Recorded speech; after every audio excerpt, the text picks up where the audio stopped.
football talk show that holds back nothing on opinions. Straight shooting LJA. Hi, I'm John Sitton. Grassroots coach Manisha Taylor. Hello, I'm Rob Perez. The G-Man. Samira Swanee, Motivate Sports and Fitness. Christian Carambeu. Matt Hodgson, Director of the 4-year plan. We the people, for the people. Jazzy Fizzle. Your Monday night footballing fix. Make sure you join the revolution.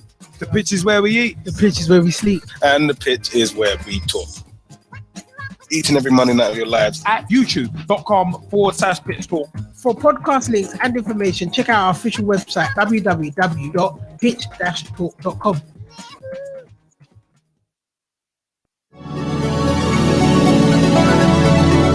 Hello, I'm Rob Perez. Grassroots coach Manisha Taylor. Christian Carambeu. Matt Hodgson, Director of the 4-year plan. David Gopkin. I'm Rob Lusher. Andy Copeland from the Glennet Southern Amateur League. Philip Wick, I'm CEO of 14. Former Chairman of Ibis FC. Chairman of Alexandra Park FC. And you're listening to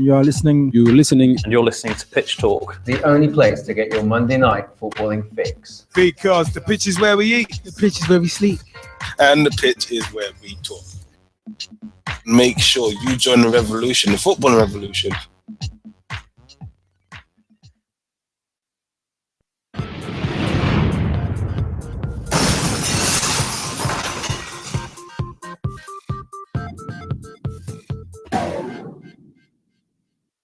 Hi, I'm John Sitton, and I'm here with Gavin, Liam and Gerald on Pitch Talk. The football talk show that pulls no punches and holds back nothing on opinions. Hello, I'm Rob Perez. My name is Christian Carambeu. I'm Grassroots coach Manisha Taylor. Hi, I'm Matt Hodgson, Director of the 4-year plan, and you're listening to Pitch Talk, the only place to get your Monday night footballing fix. Make sure you join the revolution. The pitch is where we eat. The pitch is where we sleep. And the pitch is where we talk. I'm Andy Copeland from the Glennet Southern Amateur League. Philip Wick, I'm CEO of 14. I'm Rob Lusher, former Chairman of Ibis FC. I'm Samira Swanee, co-founder and co-director of Motivate Sports and Fitness. And you're listening to Pitch Talk.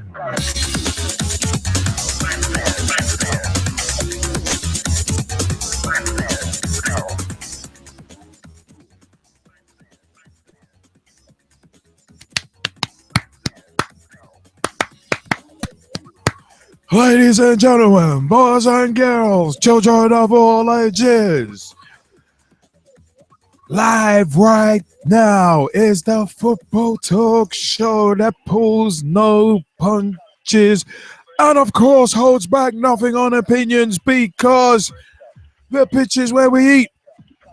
The pitch is where we sleep. And the pitch is why I don't know why I'm talking like that, but the pitch is also where we talk as well.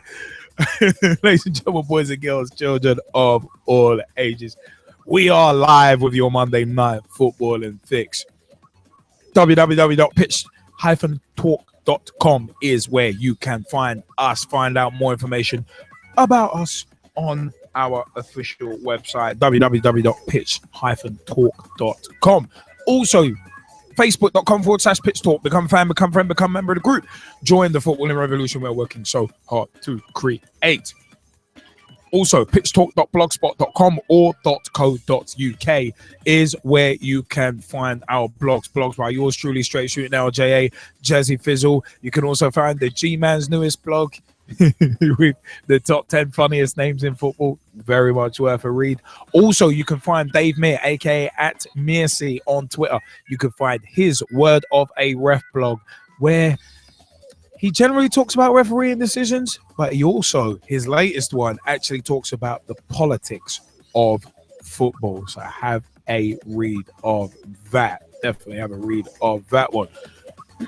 Also, youtube.com/pitch talk is where you can find all of our videos, including one that we released this past Friday, Pitch Talk at the Capital One Cup Final 2016. We released that this past Friday. It's on YouTube, youtube.com/pitch talk in the Pitch Talk at the Cup Finals playlist. Our latest video, Pitch Talk at the 2016 Capital One Cup Final. I had a great day, met some great people down there as well. It was a really, really fun day. Shame about the result, but hey, one can't grieve forever. But It is one of them ones where there is also a new blog as well from Mercy called I Don't Believe It. Yes, I did have to do it in that voice. Big ups, Richard Wilson, aka Victor Meldrew. Big ups. It's one of them ones, man. I used to watch One Foot in the Grave. I used to like it.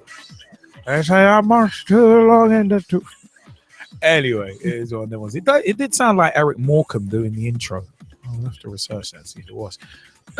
But sidetracked, youtube.com/pitch talk is where you can find all of our videos. And I said Eric Idle. There we go.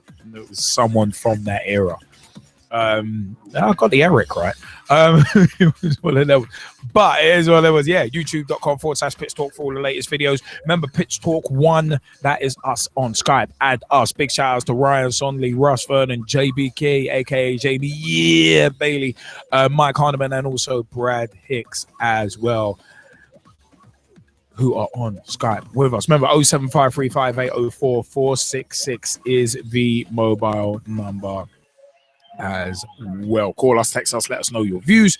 If you're texting, please leave your name at the end of the text so we can give you a shout out. Oh, Fanta fruit twist really quenches the thirst. You're welcome, Fanta. Anyway, it is one of them was where also twitter.com/pitch talk or at pitch talk on Twitter. Tweet with us, follow us, see what we are up to as well. It is one of them was you will have seen us quite active on Twitter and Facebook over the weekend as well. It is one of them ones. We've got a huge show lined up. We've got a lot lined up to talk about tonight. But it is one of them ones. G-Man, how is your week and weekend been? Well, it's not been that bad, to be honest. I've had an eventful one. So, weekend, as you know, done a bit of go-karting, which is absolutely brilliant. Even though I'm probably the worst driver in the UK. I could find some worse examples being a cyclist. I could find a lot more. But and apart from the football, which I don't know, it's getting more and more depressing for Sunderland as it is, for Everton as it is, as they're 2-0 down in the under-21s game against Sunderland. But just going back to it's all good. Had a good weekend. Big shout out to all the mums for Mother's Day. Big shout out to my mum. Thanks for everything that you've done for me. Like anyone else's mum, you've been brilliant. So that's me. I heard that. No, definitely big shout out to the mums. Definitely big shout out to the mums. That was Mike Harniman wants to say big shouts to Mr. and Mrs. Harniman, aka my mom and dad, on their wedding anniversary today. So it's good stuff. I think it's International Women's Day today as well. So yeah, it's one of them ones. It's a big last couple of days for the women. So deservedly so. On a personal note, deservedly so. Should be appreciated every day. Of course. There's a bit of a joke in there somewhere. There's a reference in there somewhere. I don't mean on Pornhub. I wasn't going that way. He just went ECW on that one. One of them ones took it to the extreme. This is extreme. This is prime time. But no, it's one of them ones, yeah. It just fitted about three OWRs into one sentence. Anyway, but it is everyone in the Skype chat, Gavin, is just like, you ruined it, damn it, you ruined it. It's like when Steve Austin came out when Mike Tyson was talking to Vince. It's like, you ruined it, damn it, you ruined it. Oh, it's about OWR number 5 of the show already. 10 minutes in. But oh Lord. Certain stations shouldn't be played with. And look, oh my God, Brad knows the number. Oh Lord. It's degenerating. Break it down. Were my first words after we beat Palace yesterday. No, literally, they actually were. But it is one of them was big shout out actually to Miss Brownie _4 on Twitter, aka Jennifer Evans. Big time shout outs. Yeah, it is one of them ones where, yeah, I'm just gonna totally leave some of the stuff that was said in the Skype chat a second ago because that was just funny. It's just that. But big ups to Jesse Fizzle, who can't be here this week, unfortunately, due to other commitments. One of them was. But it is one of them was. Big shout outs to Thin White Line magazine, who have actually provided us with who will be providing us later on with their A-League roundup. The exclusive Hyundai A-League roundup, Australian A-League roundup, is later on in the show, so stick around for that. And remember also the digital edition of Thin White Line magazine.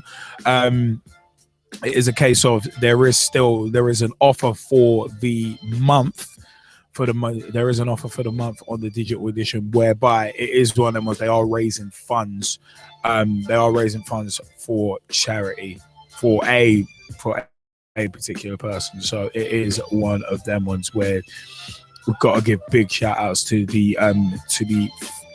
Thin White Line magazine. Remember, their A-League roundup will be later in the show. That's thinwhitelinemagazine.com, at tweetwhiteline on Twitter, and also facebook.com/Thin White Line magazine. At the moment, with every digital sale, I think it's of issue 1 of Thin White Line magazine, they are actually using the proceeds to raise funds for for a really really good cause. So it's definitely worth it. If you haven't got any of the Thin White Line magazines, it's one of them ones. Have a look, go out and grab it right now, because all proceeds go to from the digital edition go to a really really good cause. So it is one of them ones. Where are we going? Where's it going? Yeah, it is one of them ones. We've had quite an interesting week in the footballing world, especially over the last couple of days as well, with the She Believes Cup as well, which we'll get into later.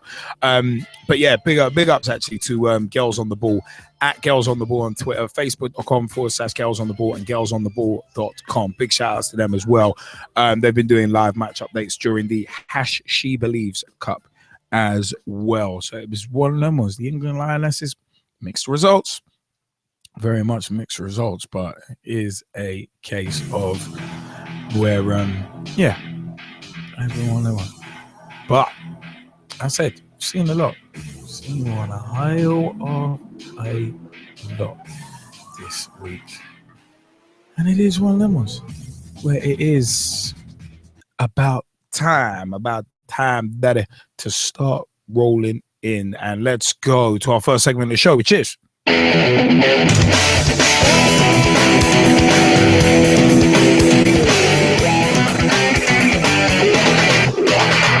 results and analysis.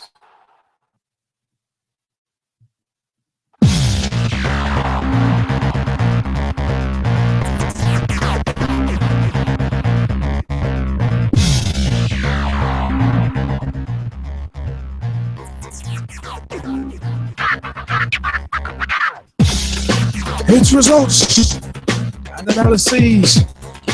It's results and of course analyses and analysis and no, not going down that road again. Tuesday, 1st of March 2016, the opening day of the month. Aston Villa 1, Everton 3. Funes Mari opening scoring, Lennon on 30. Romelu Lukaku on 16. Rudy Gestede in a consolation to be 9 minutes. Ball Southampton 0, 1 minute. Benicafo. So on them was Leicester that did drop it, but and 2. More so he's good goal scoring.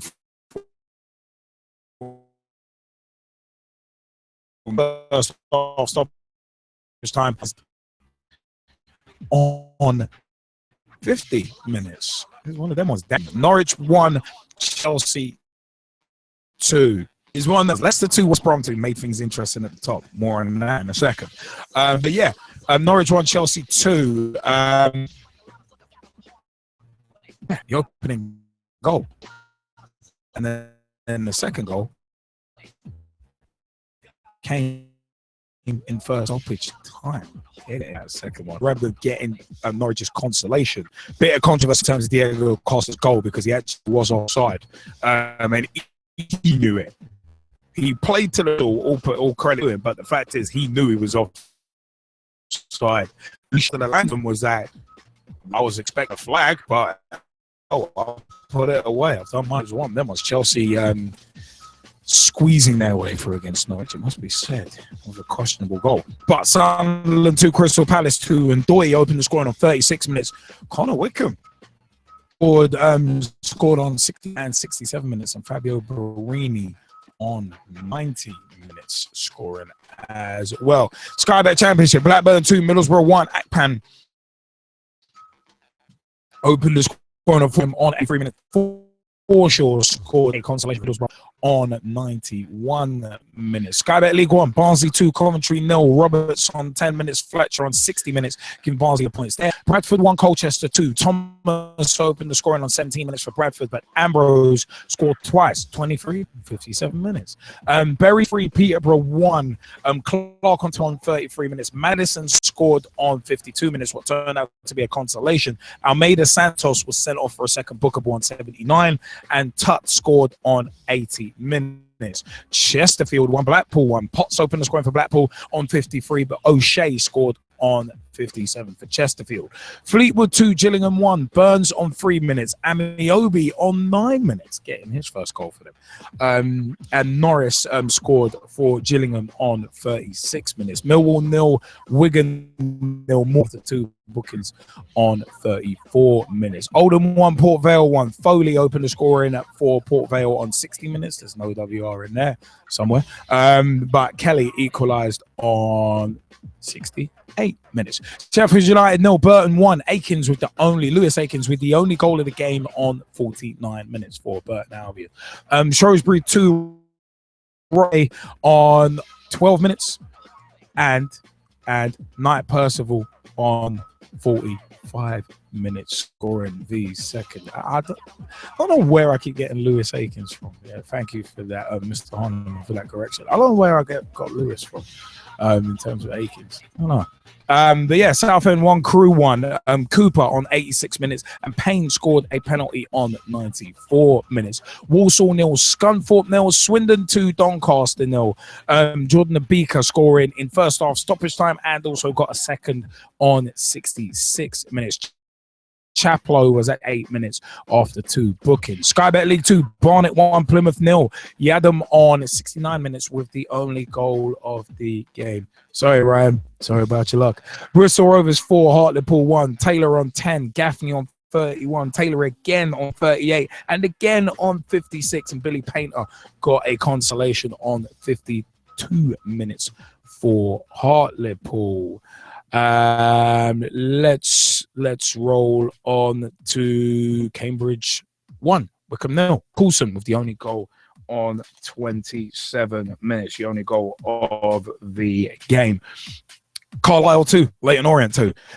Gillespie on 17 minutes opened the scoring. Simpson equalised on 50 minutes for Orient. Palmer scored to give Orient the lead on 72, but Rains scored on 84 minutes. Crawley 2, Newport 0. Bowden scored an own goal on 36 minutes, and Fenelon scored on 53 minutes. Elito was sent off after the 2 bookings on 85 minutes. Exeter 1, Portsmouth 1. Chaplin opened the scoring for Pompey on 31 minutes, and Watkins equalised for Exeter on 90 minutes. Luton 1, Morecambe 0. Marriott with the only goal of the game on 76 minutes. Northampton 1, Wimbledon 1. O'Toole on 45 minutes. Taylor on 62. Notts County 0, Dagenham Redbridge 0. So 0-0 there. A big shout out to Big T, aka Thomas Hewitt, who will always throw them tees up for. Oxford United 4, York 0. Bowery on 16 minutes. Dunkley on 72. Hilton on 79. Kemar Roof on 85 minutes, round out the scoring there. Yeovil 1, Accrington 0. Dixon scoring the only goal of the game on 64 24 minutes. Shifting on to Wednesday, 2nd of March 2016 in the Premier League. Arsenal 1, Swansea 2. G-Man, you want to take the scores?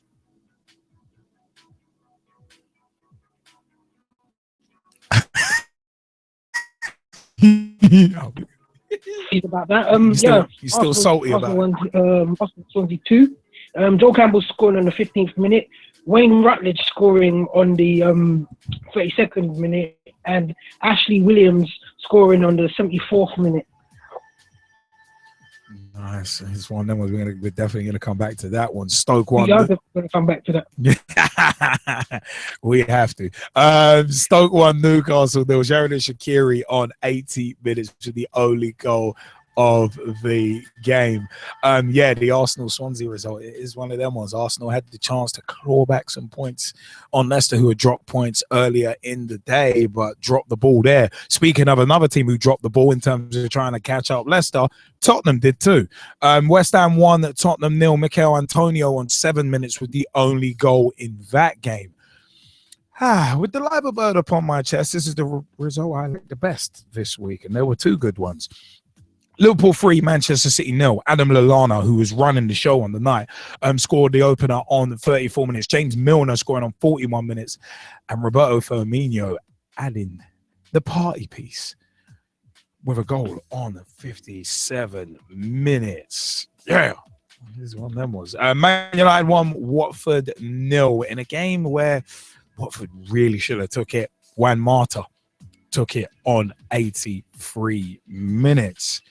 One of them ones giving United all 3 points. Thursday, 3rd of March 2016. Birmingham City 1, Hull City 0.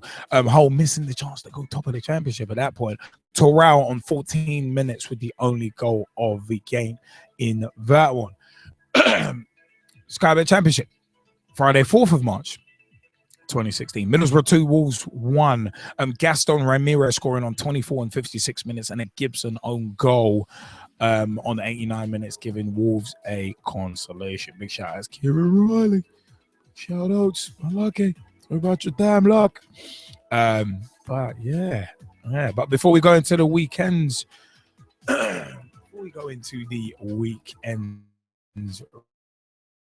results, jump we've mentioned so far. After G-Man, you want to jump in first then? Well, naturally, yeah, I might as well start off with the Arsenal game. To be honest, bitterly disappointed about the result, hence why I didn't really want to read out the scorelines just a moment ago. It was a crunch game for Arsenal. Been speaking about this for the last couple of weeks now, in terms of desire, determination, and the ability to apply ourselves in matches which, you know, are small, maybe teams that are considered smaller teams or teams that are not doing so well in the league at the moment. But when you need a result, you need to give the same oomph you're going to give in the game against the likes of a Barcelona, who, you know, as I said before, you're not necessarily going to beat. So you've got to apply yourself in the same way. And in my frame of mind, Arsenal started off well. Joel Campbell scored on 15 minutes. We did have a lot of pressure on Swansea. We hit the bar, we hit the post. Sanchez, I think Ramsey as well in that. But due to you might as well say a bit of a bad decision by a referee, in that where Routledge, his goal came from what should have been a free kick on Ozil. Right on the halfway line. Right on the halfway line, wasn't it? Right on the halfway line. Yeah, it should have been a foul, really. I think you mentioned it. I saw it on one of your tweets or one of your posts. Like, it doesn't matter. You play to the whistle. Yeah, that's what you've got. That's what you've got to do. Same with Diego Costa's goal. Should have been ruled out for offside, but he played whistle. Chelsea ended up getting a win off it. Precisely. And you're chasing for a title. You can't afford to make mistakes. You know, referee. These are grown professional men, and you know referees are tending to make more mistakes, or they have always made mistakes. So you've got to play to the whistle. But that said, the goal on the 74th minute, the headed goal from a corner after we were chasing the game, and again we were pretty much in control. That was just, thinking from a free kick actually, that was just suicidal. The defending was absolutely atrocious. You know, we saw some of that defending again in the game later on during the weekend against Tottenham. Oh yeah, we'll get into that. But yeah, we'll get into that. You know, leaving. You know, the zonal marking, I have no problem with it. But the issues I have is, again, naturally, you know, you're chasing the title. You must be Champions League experienced players. You pick up your men in the box. You know, I don't know about you, but zonal or not zonal, if you see a man free, you should have a natural inclination that I need to pick him up and I need to stick with him. Yeah, but that's what zonal's about, though, and that's why I've never really been a fan of it. Even when it was working with Rafael Benitez, I'm fully comfortable with Liverpool's defending on goals when we were marking purely zonally.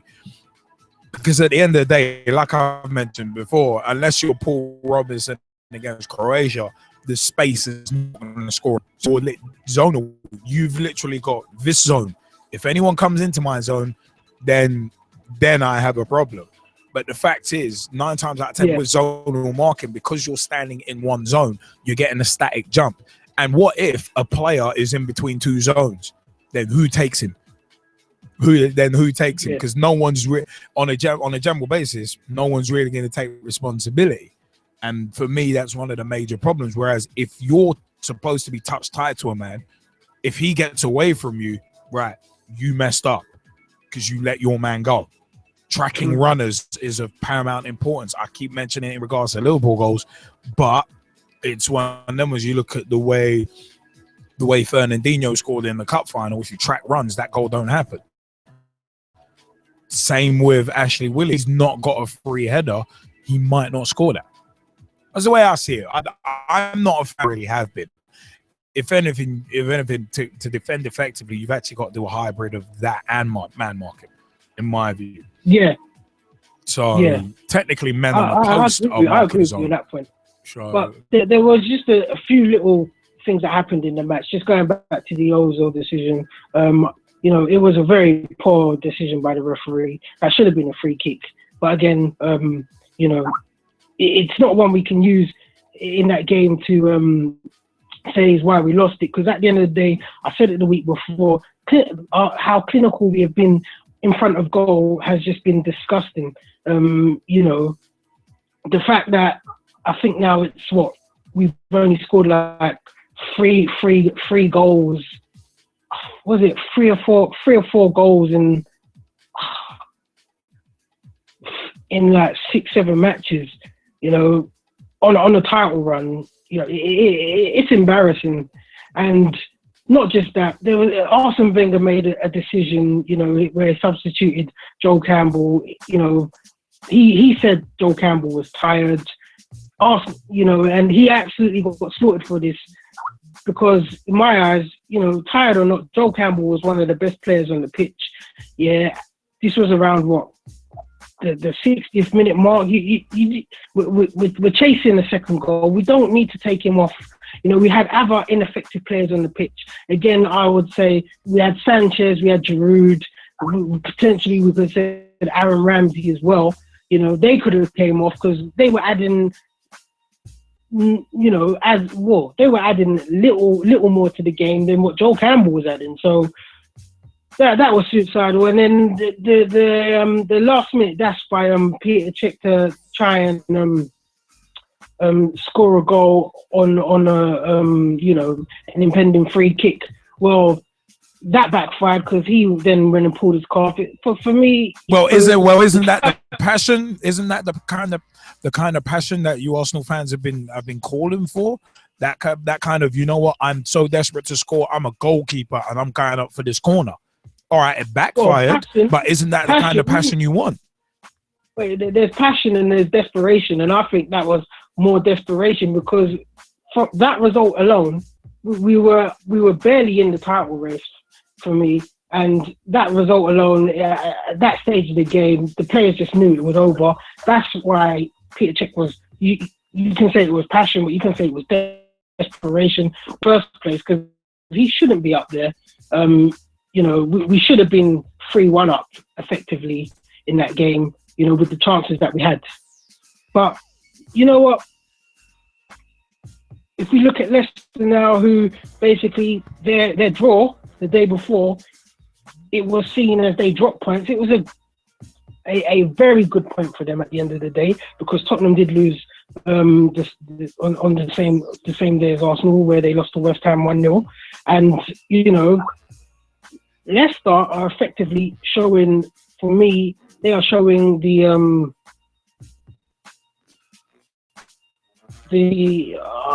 drivers' champions, because they're not giving up in their matches. You watch Leicester back on the highlights, so you watch Nick, you don't see their heads drop. They go 1-0 down, they're chasing, and that's been all throughout the season. Even when we beat them 5-2, it was the same thing. They've been chasing. They chased the match, even though they lost it. They've tried their hardest to try and get goals. They've tried their hardest to shut up shop. The players have a desire to win matches, and effectively, that's why they're sitting top of the table. Chelsea with another win, drawing them back up the table. Potentially, could they get into the Europa Cup spot, Liam? They got to jump past it. They got to at least leapfrog us first. And I think they're like 3-4 points off of us after the weekend's result. So, yeah, buggery. Yeah, I don't think Chelsea are jumping into Europa spots. Personally, I don't think so. And you know what? I'm just gonna leave it at that, and that's my views for those matches. No, I hear that. I mean, it is one of them ones. Arsenal and Tottenham dropped the ball on the same night. So Arsenal dropping the ball against Swansea, in the grand scheme of things, wasn't as bad as it could have been, especially with Leicester dropping points in midweek as well. So, and Man City, you gotta look. I mean, looking at the grand scheme of things, City is still in the title race supposedly. So if Arsenal are out of it, then what does that make City? So that's the way I would look at it. But also, as I said, the fact of the matter is, all four sides pretty much dropped the ball on the same night. So it was almost as you were, really, till the weekend. Yeah. But then, hey, it's one of them ones. But, what's it, Ryan Sonley, you wanted to jump in on the results we've mentioned so far? Yeah, I want to jump in on some of that against Barnet. I mean, people are unlucky.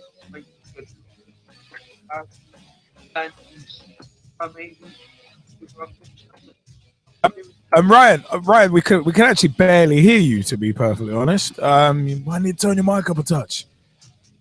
Well, we were unfortunate to have two injuries during the game. I mean, Jordan Foster with what was suspected a broken jaw, which is no longer a broken jaw. It's actually just bruising on the brain and bruising on his jaw.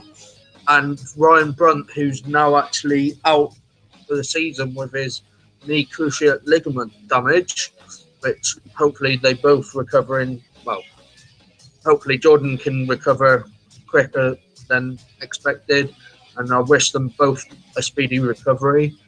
I mean, from what I heard of the game, it was end-to-end, and I just thought that we were unlucky. But, I mean, for an hour wait of an ambulance, I'm pretty appalled by Barnet on that behalf. But that's it on our goal. Middlesbrough versus Wolves on Friday night. I was really happy about this. I mean, I watched the whole game, and I mean, Gaston Ramirez, he was different class. He was brilliant. I thought he deserved man of the match. He was by far the best player on that pitch. And I mean, Joe Mason came on off the bench and helped get their goal. I mean, it took a deflection off Ben Gibson and went in. But still, I thought Joe Mason did well when he came on for Wolves, and hopefully he does well. And for Wolves for the rest of the season now. And sorry, Kieran, how many wins did you get against us? Oh, we beat you all 3 times this season. 2 words. Shots fired. It's one of them was to coin some people's vernacular. Shots fired. But yeah, Jaymie Bailey or Jaymie Bailey, you wanted to jump in on the results that we've mentioned so far.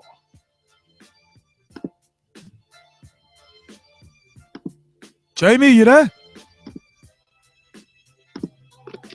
All right, we'll have to move. All right, we'll have to move on. Russ Vernon, you wanted to jump in on the results that we've mentioned so far as well. Yes, I did, Liam. And first and foremost, I wanted to have a jump in on the West Ham game against Tottenham from midweek. I thought that was a fantastic game. I saw that game and I thought West Ham deserved to get the 3 points in that one. They played very well, and it was a fantastic goal from Mikel Antonio. I was keeping Mike updated with this one as he was watching the Arsenal game, and then I saw the Arsenal game on Match of the Day, the highlights from that one, and I thought Arsenal didn't defend as well as they could have for both of Swansea's goals. It could have been avoided for me. Then moving on to Thursday, I saw this game and I thought Birmingham deserved the win. They played much better than Hull for me, and fully deserved. And I must say, Middlesbrough on Friday night deserved the win for me. And on this game, Middlesbrough game, Liam, while I was watching the game live, I was doing in-game tweet updates, and then I did a match report on that game as well, which got read by quite a few people, including someone who has been giving me some tips on sports writing and to write reports in sports journalism, and he says, "Oh, the reports I've read so far." I just want to say a big thank you to Brian Jeeves for giving me some pointers in that direction, along with Paul Davis as well. Both top people, Liam. And I must say to Kieran, I thought Wolves did play well, Kieran, but overall I think Middlesbrough just deserved the win against your boys on Friday night. And I just want to say good luck, Kieran, for the rest of the season for Wolves. But I don't think you'll get in the playoffs this season, mate. I think we'll be facing each other next season. I mean, we've also got a big shout out to Tom Wood, actually, who's just joined us on the show as well. Mike Harniman, you wanted to have a chat about the results that we've mentioned so far this week. Yeah, it's mostly just the Arsenal game, to be fair, the defeat against Swansea. And I think I've got to agree with what the G-Man said. Joel Campbell coming off was probably the weirdest decision of the season. He's been dropped for a number of weeks.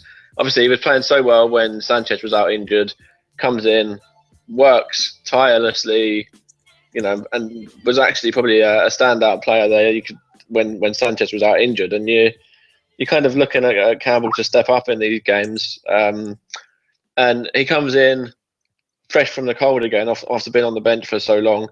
Is making an impact. He's got himself a goal. It's looking lively, showing passion, showing fight, desire. All of that. Probably about one of the only few players that did as well.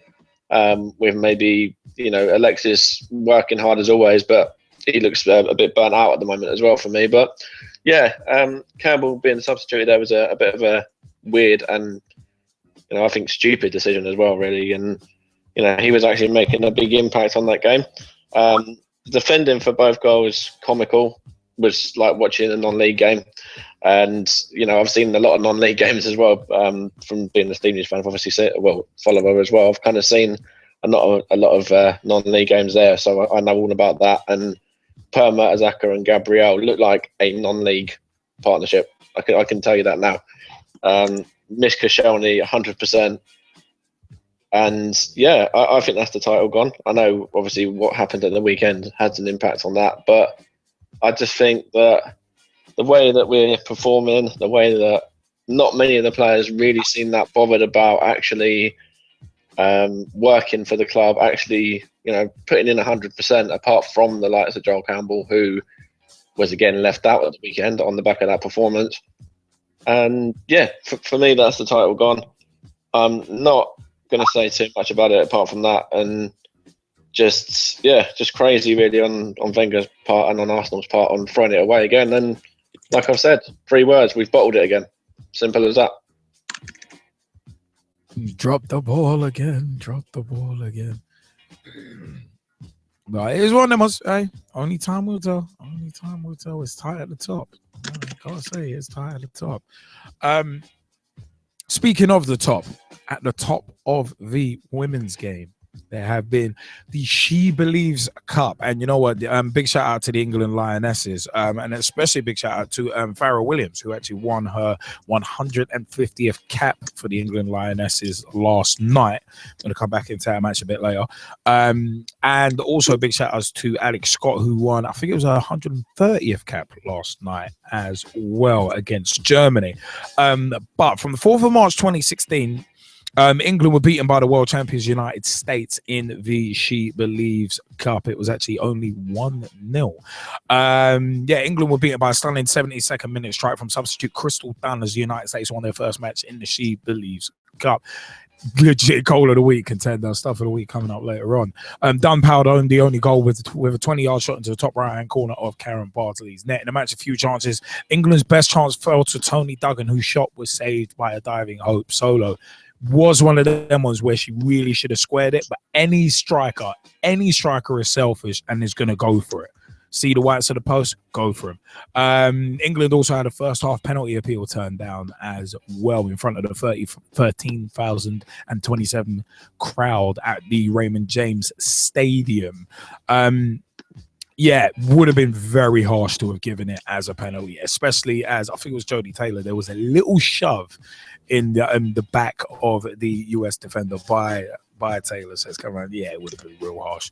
But it is one of them ones where Germany actually beat France in 1-0 in the opening match of the competition, thanks to a close range strike from Leonie Meyer on 83 minutes. Shifting on to more of the She Believes Cup, actually.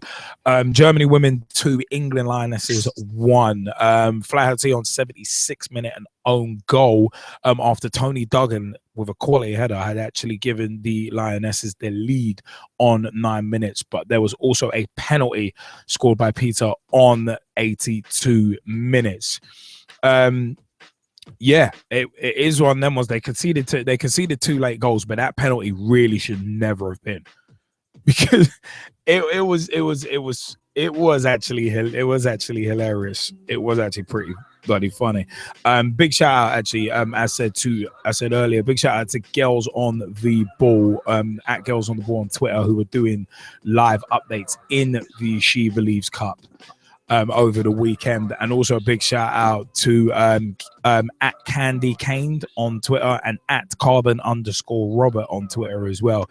Having quite a bit of back and forth in terms of chat with those guys as well. So it was very fun during the She Believes Cup games. But the penalty given against Farrah Williams, you want to talk about referees botching? Awful. Farrah Williams has got on the ball. She's nipped in in front of the German striker, won the ball cleanly, and the German striker has actually kicked Farrah Williams' heel. Referee blows for a penalty. And it's like, huh? It's like, what? It's like, what? I'm like, what? What are you doing? And it's one of them ones. It's like some of the reactions. I think Jill Scott's reaction kind of said it all. Where it's like that, it was one of them ones where it was almost a Booker T moment. Wait, hold on. Almost a Booker T moment? No. Hold on. It was one of them ones where.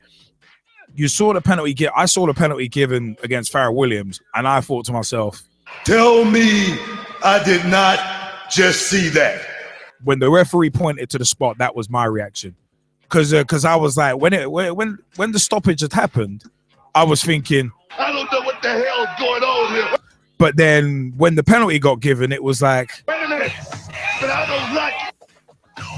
I don't like it at all. Because it was a definite. Sorry. stars. -5 stars. Decision. It really was. It really was awful. So poor refereeing is not just in the men's game.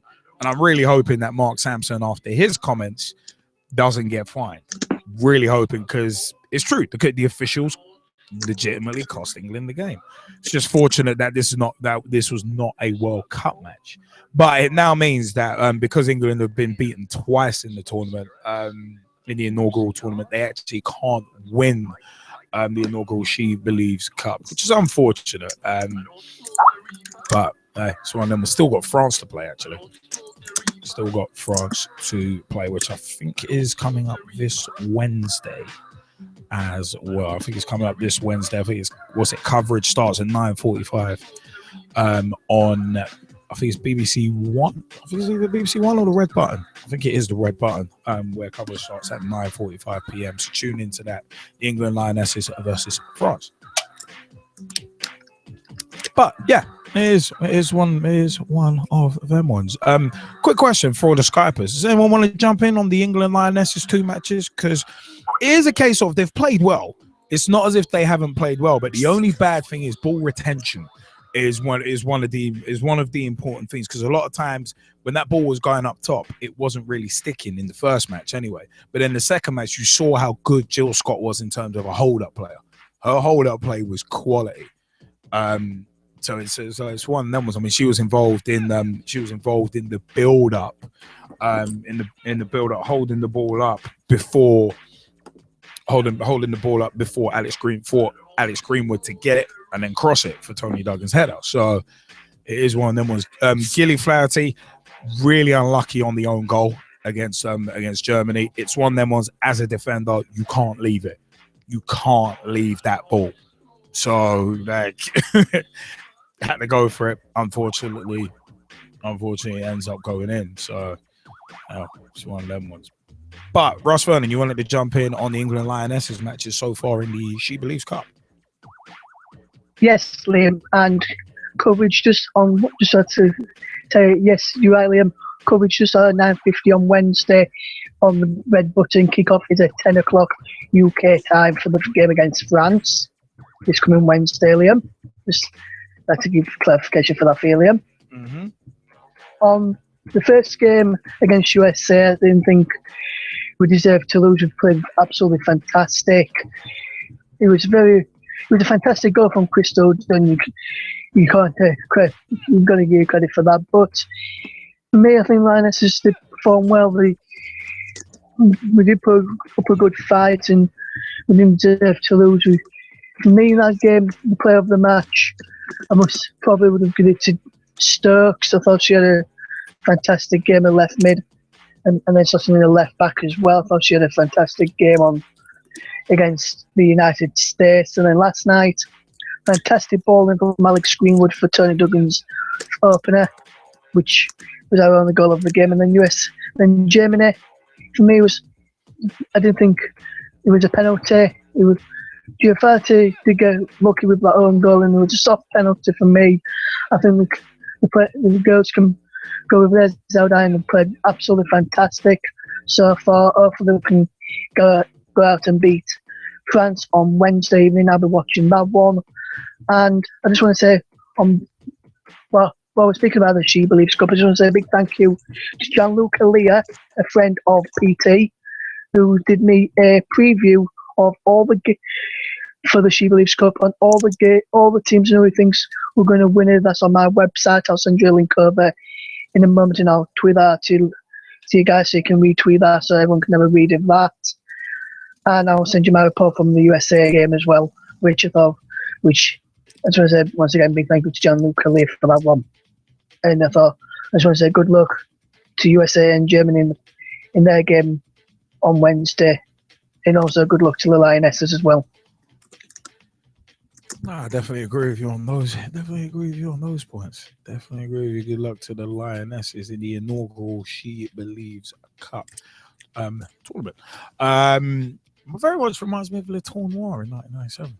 No, very much reminded of that. Big shout out to Will Hainsworth, actually, a former Ibis FC teammate of mine. Hopefully he's coming back to return for the Eagles. Is one of them was we did put out a question on Twitter. Football League One is looking interesting. Nothing is decided yet who will win the league. And Will Hainsworth said, "Why isn't Bradford an option?" To which we replied, Hey, you tell us. Will Bradford win League One? And he said, no chance. So it's one of them was. Big shout out to Will Hainsworth.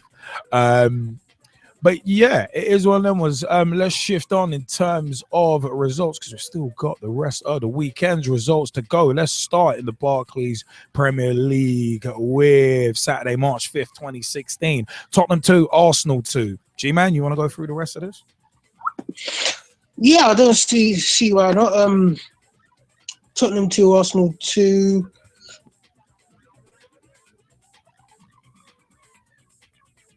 And that's where we end tonight's show. Thank you very much. Good night. Thank you. No, Tottenham 2, Arsenal 2. Ramsey scoring on the 39th minute.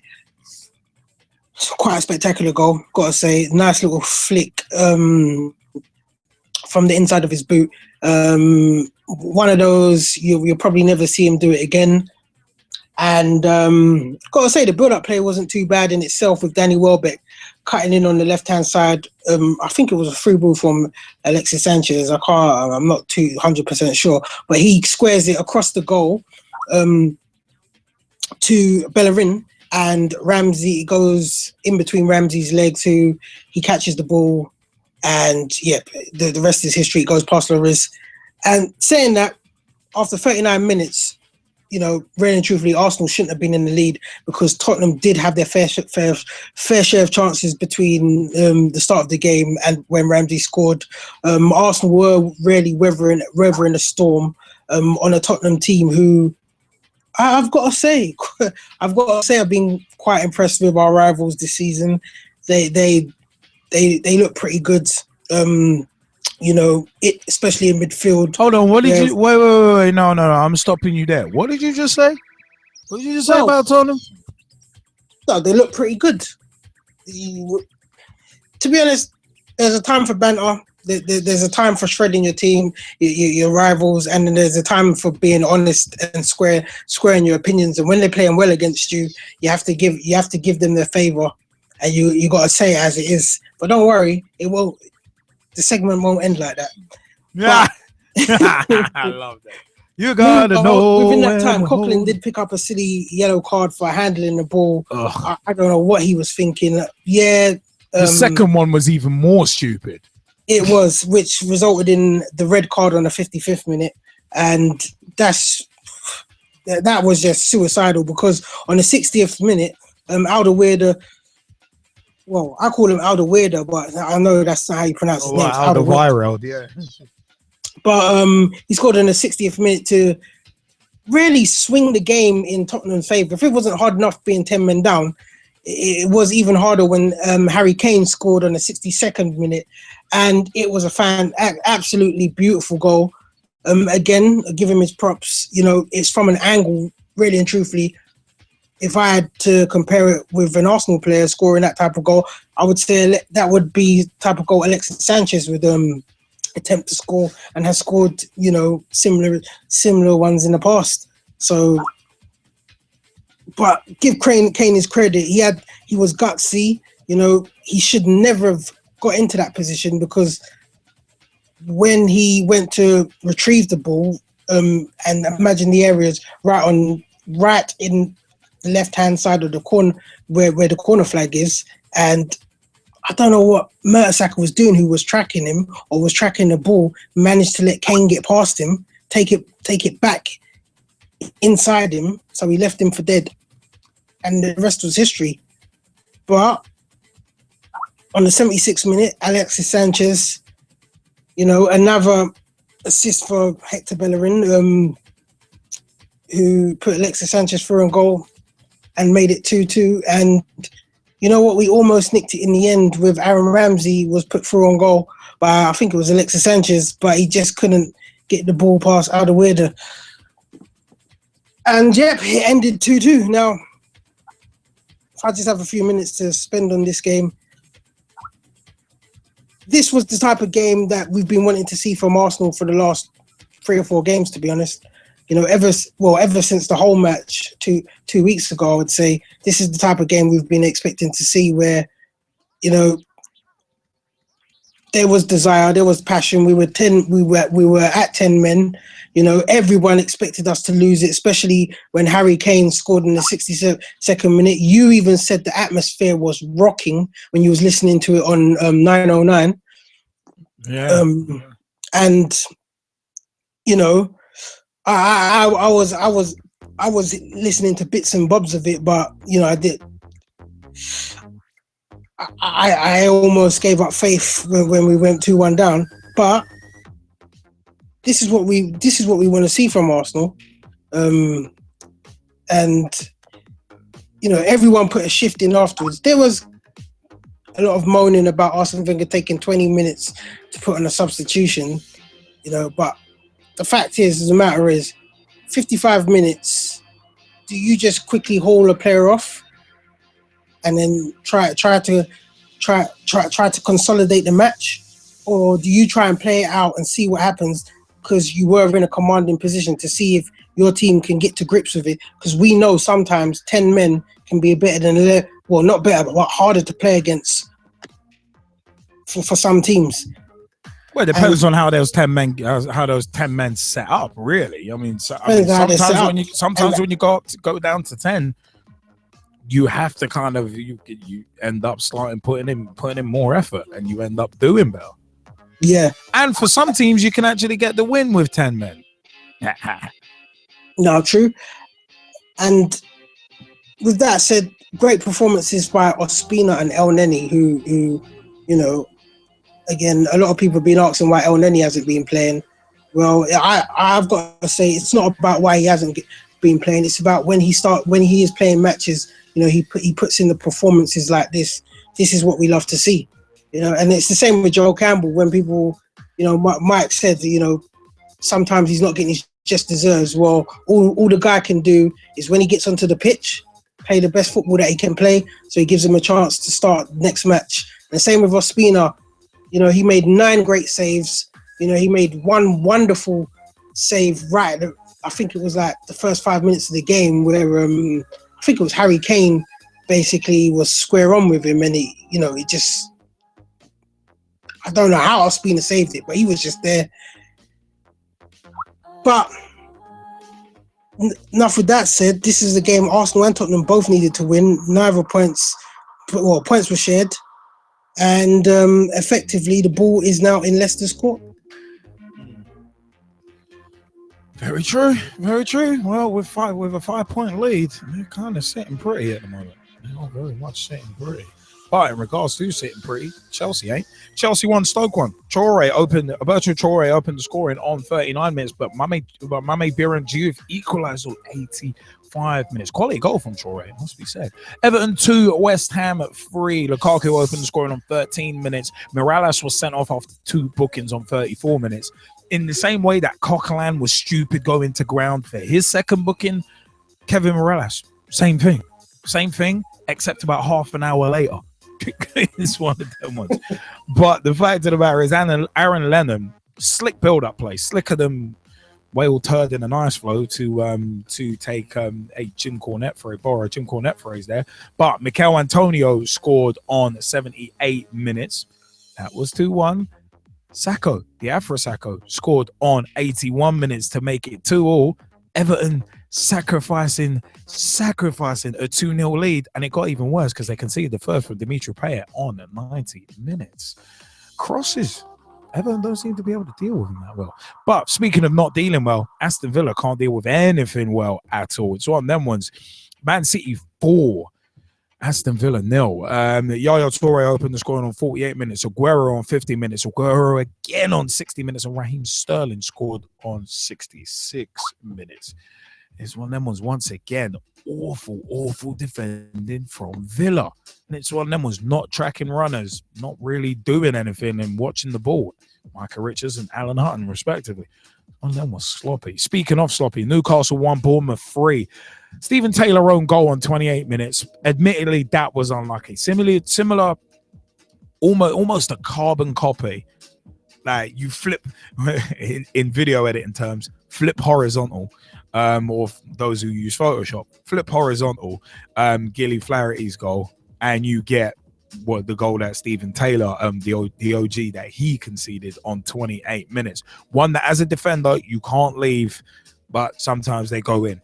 But King scored on 70 minutes, and oh my word, the defending, hot knife through butter, you can fill in the rest. But Jose Perez, little bit too little too late, on 80 minutes got one back for Newcastle, but Daniels was allowed to run, and then eventually he just thought, bugger it, I'm going to pop a shot off. He did, and on 92 minutes, nice low daisy cutter of a drive, scored on 92 minutes. Speaking of 92, well, 93 more specifically, it is one of them was late goals in this one. Southampton won, Sunderland won. Font was sent off on 79 minutes. Jermaine Defoe opened the scoring on 85 minutes. Sunderland thought, yeah, we might actually win this. You see Sam Allardyce actually on Too Good, Too Bad on MOTD 2 yesterday, which I actually caught the end of because I was trying to catch the She Believes Cup game. It is one of them ones where you see Sam Allardyce proper celebrating, and then 5 seconds later, like, hey, you lot, stop celebrating, get back into your positions. He might have wanted to do that sooner because Virgil van Dijk scored on 93 minutes. Patient build up from Southampton, and the patience got its reward. Swansea won, Norwich 0. Gylfi Sigurdsson with the only goal of the game on 61 minutes. Nathan Redmond came within inches of equalising in that one late on as well. And Watford, the late game on Saturday, Watford 0, Leicester 1. Riyad Mahrez with the only goal of the game on 56 minutes. Quality goal, but it is one of them was not the greatest game in the world and could have actually went either way, but Leicester came out on top. Sky Bet Championship, Bristol 0, Cardiff 2. Immers opened the scoring on 21 minutes. O'Keefe scored on 83 minutes. Burnley 1, Blackburn 0. Andre Gray with the only goal of the game from the penalty spot in the 16th minute. Brentford 1, Charlton 2. Harriet in the first minute. Barbet equalised for Brentford on 26 minutes, but Harriet consigned the Bees to defeat on 69 minutes. Oh, Fanny got booked. Okay.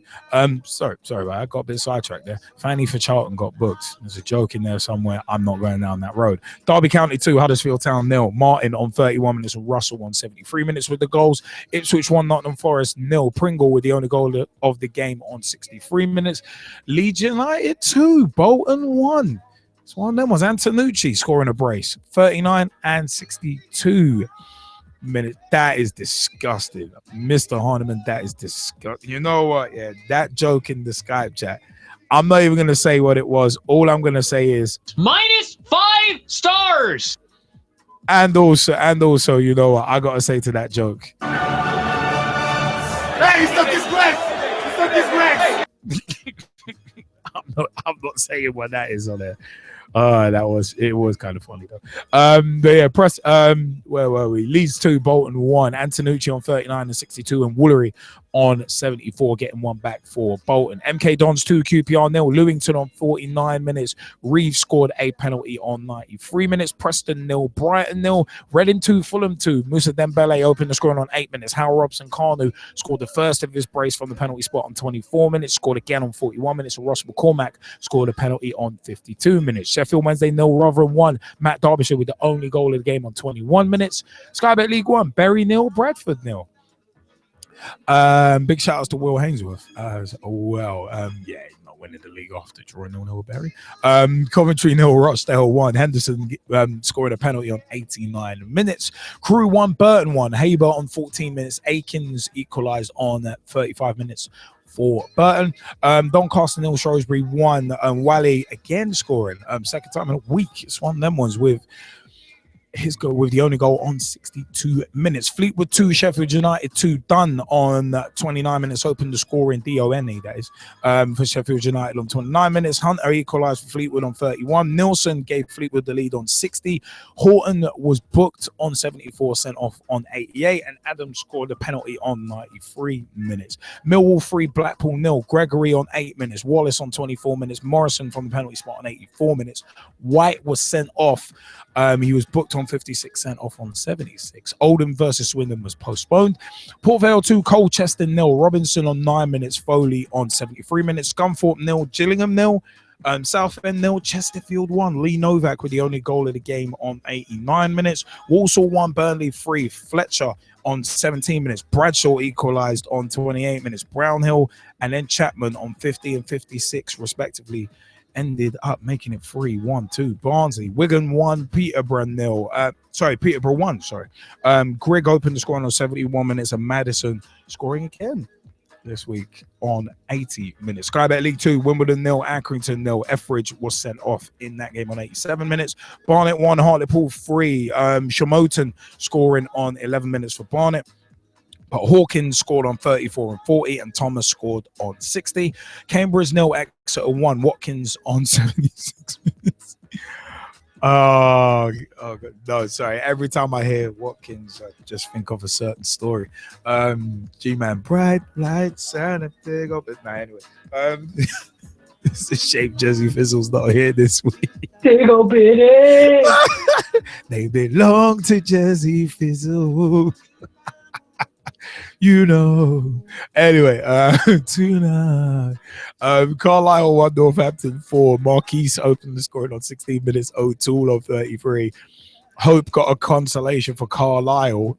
Almost a tongue twister there on 47 minutes. O'Toole scored again on 59 minutes and Collins scored on 74. Crawley 1, Morecambe 1. Harold on 54, Miller on 83. Dagenham and Redbridge 1, York 0. Penn was sent off on 57 minutes. Pasley scored the only goal of the game on 78 minutes. Leyton Orient 0, Luton 1. Marriott with the only goal of the game on 27 minutes. Mansfield 0, Yeovil 1. Dixon on 90 minutes with the only goal of the game. Newport 1, Wickham 0. Bowden with the only goal of the game on 25 minutes. Notts County, another defeat for them. We've got to throw them tees up for Big T though. Notts County 0, Bristol Rovers 2. Montano Castillo on 43 minutes opened the scoring, and Brown on 50 minutes with the second goal. Plymouth 2, Oxford United 2. Hartley with an own goal on 12 minutes. Nelson on 15 minutes equalised for Plymouth. Roof scored on 35 minutes, but Tanner scored on 75 minutes to level up for Plymouth. So at least it's not 2 defeats in a week for them.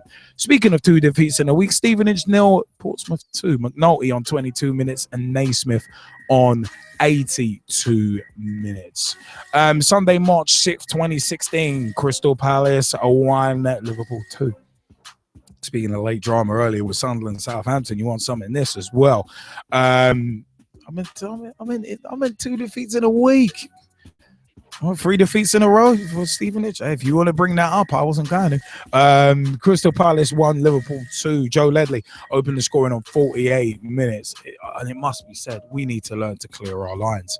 First ball, second ball, third ball, challenge, and you clear your lines. Good Lord. But Milner was sent off for a second bookable on 62 minutes.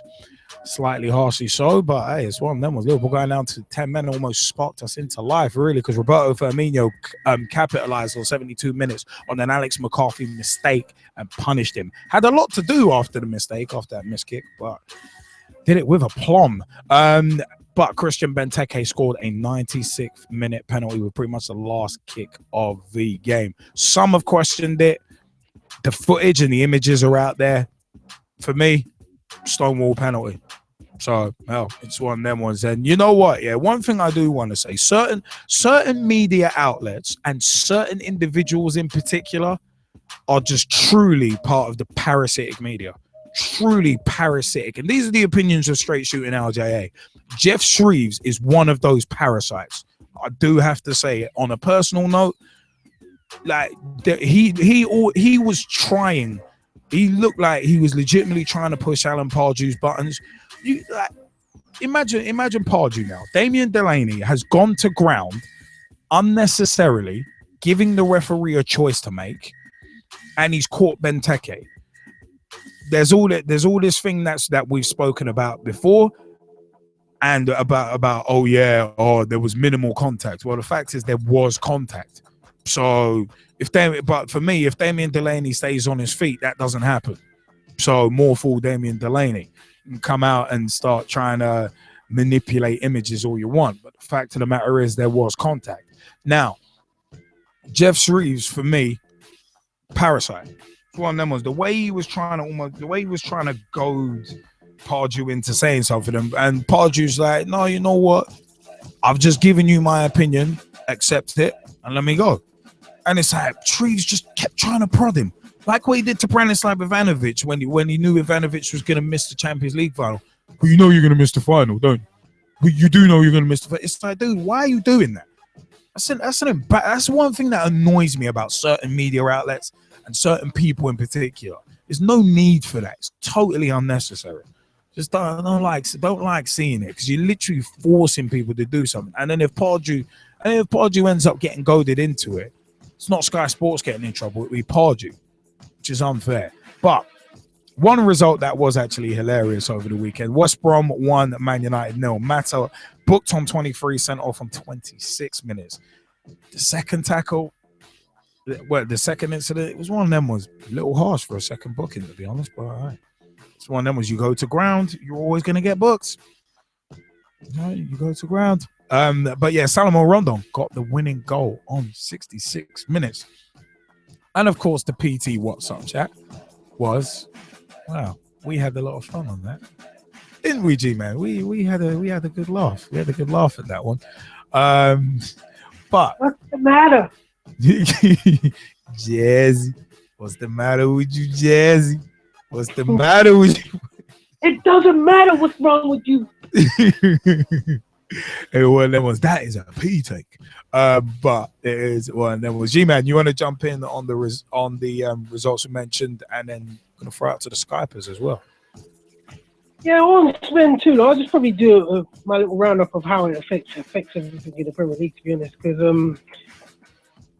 I just want to touch on what you said about the Benteke penalty. Now, I know we've had this discussion before, and I do agree with what you said, and a few of the pundits, namely Carragher and Henry, have said in terms of, if you go into that sort of challenge, he's sliding on his knees in the box, in the area, right next to the attacking player, then you are leaving yourself, leading yourself into a position where if you do touch him, it's a penalty. I understand that.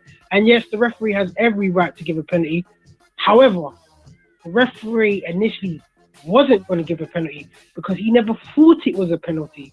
Yeah. And when I saw it, even with the replay, even with the slight touch on the boot of Benteke, which again, from the angle which you see it when you see the touch, if you're looking from behind, it doesn't even look like it's a touch. So it didn't even look like forceful enough to take Benteke down.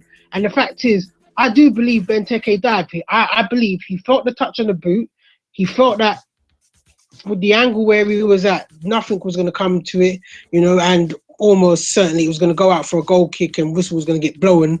And he went down for the penalty. Now, only Benteke can tell us whether that Benteke and Delaney can tell us whether, there was force enough to actually warrant that penalty. But I honestly don't think it was a penalty. But was it justified? You've got to be the referee in that position at the end of the day. I don't even think video technology, could have really sorted that one out because of, again, the different angle situation. However, me and you had the discussion on Daryl David's rule, and I honestly do think video technology is needed now for decisions like this. Well, it's funny you mentioned that, actually. Hold on to that for general talking points. We're going to delve. In terms of the Man United West Brom result,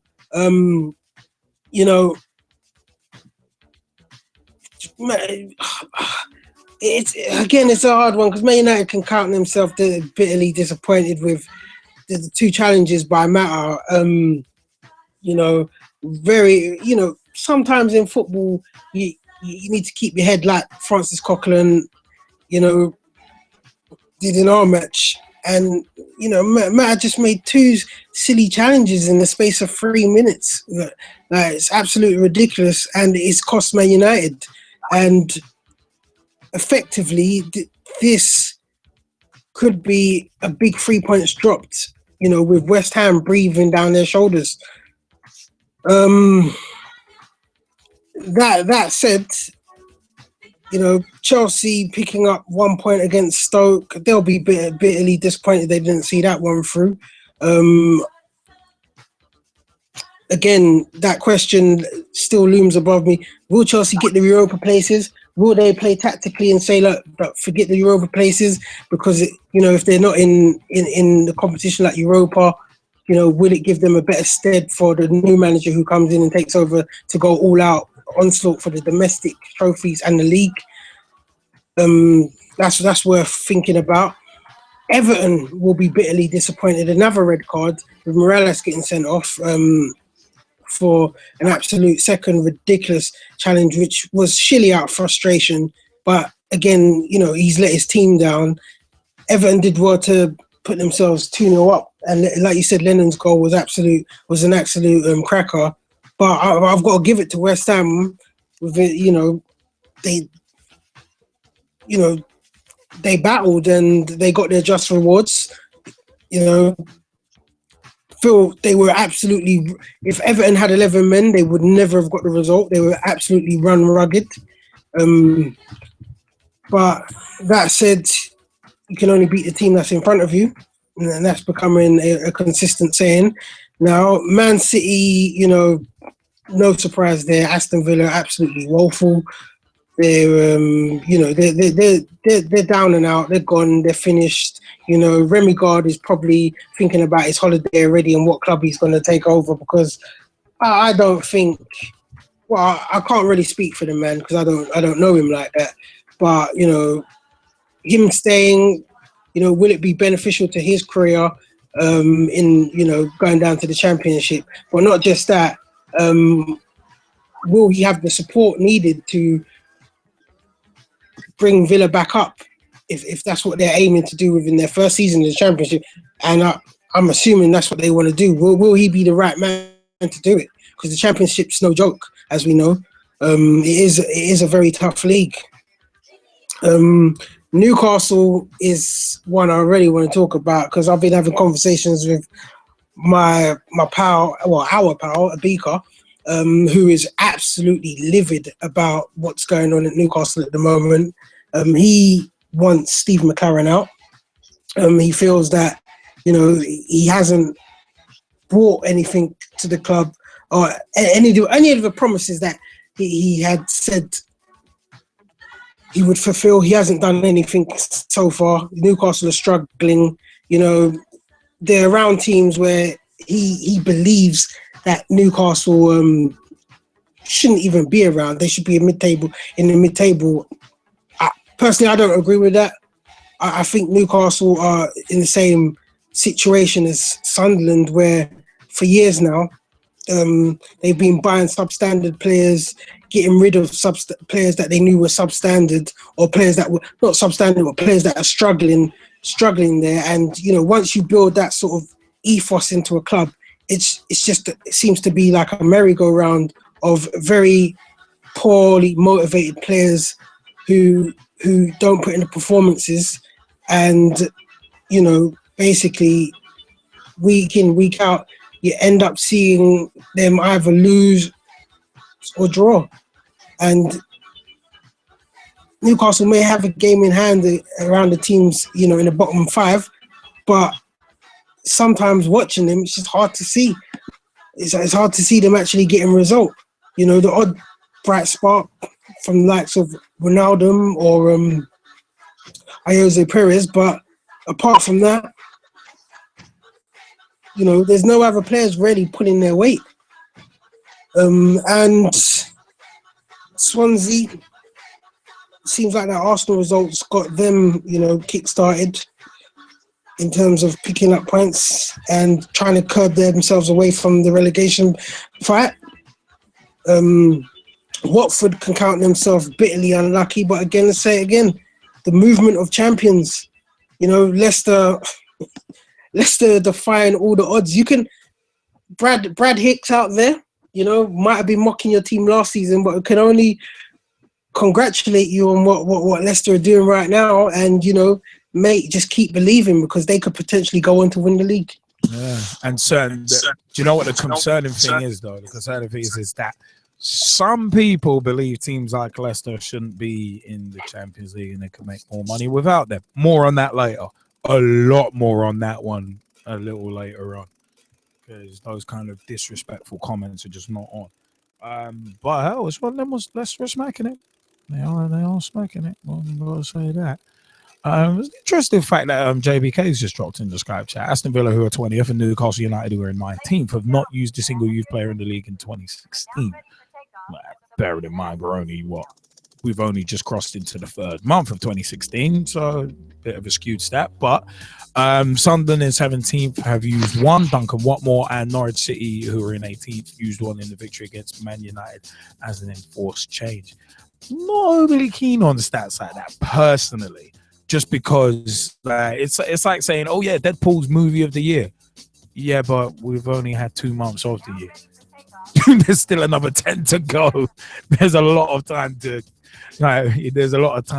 records don't bend, they break. There's a lot of time to do it. But thank you, JBK, for that stat anyway. But yeah, it's one of them ones. Ryan Sonley, you wanted to jump in on these results we just mentioned?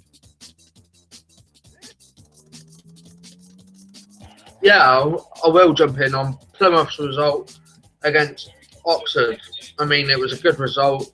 I mean, if you said to me that would you take a point from Oxford at the start of the game, I would have snatched your hand off. I mean, we were unlucky to go 1-0 down to Oxford with a corner that wasn't really dealt that well. But lucky enough, we got the point that we needed to keep within touching distance of Oxford on goal difference. So hopefully we can actually get a point or three against Accrington, who actually play Portsmouth on Tuesday night. So hopefully we can do something next Saturday, which I will be there at. I hear that. I mean, this one, Russ Vernon, you wanted to jump in as well, didn't you? Yes, Liam. First and foremost, I want to jump in on my boys, Leeds United. Fantastic win against Bolton. Yes, Bolton. It's only Bolton, but it was a big win for the club because up until then we only won 1 in 11, and now that's 2 in 12 this season. Well, not this season, this year so far, since Boxing Day to be precise, Liam. And fantastic goals from Merkel and Tanucci, scored a goal of the week contender with his second goal of the game. It was a fantastic finish. I saw the Robin game against Sheffield Wednesday as well, and that was a fantastic goal from Matt Derbyshire. Robin played well, deserved the win and should and could have had more robbed for him if Richard Small would have put that chance away late on in the stoppage time to make it 2-0. That would put the icing on the cake for the Millers. Dropping down into League 2 now, and Barnet against Ockable. That was a shock result for me. Lewis Hawkins scored a goal of the week contender from 20 yards out. Goal of the week contender, fantastic goal for him. And he got his second, which was a fantastic goal. And but he played well. I think Plymouth, like I said, did get a good point against Oxford. And because Oxford are doing a very good side, hopefully Plymouth do get promoted for Ryan's sake. But I don't think they will. Sorry, Ryan. Northampton, I think they're already up now, Liam. 13 points clear now at the top of League 2.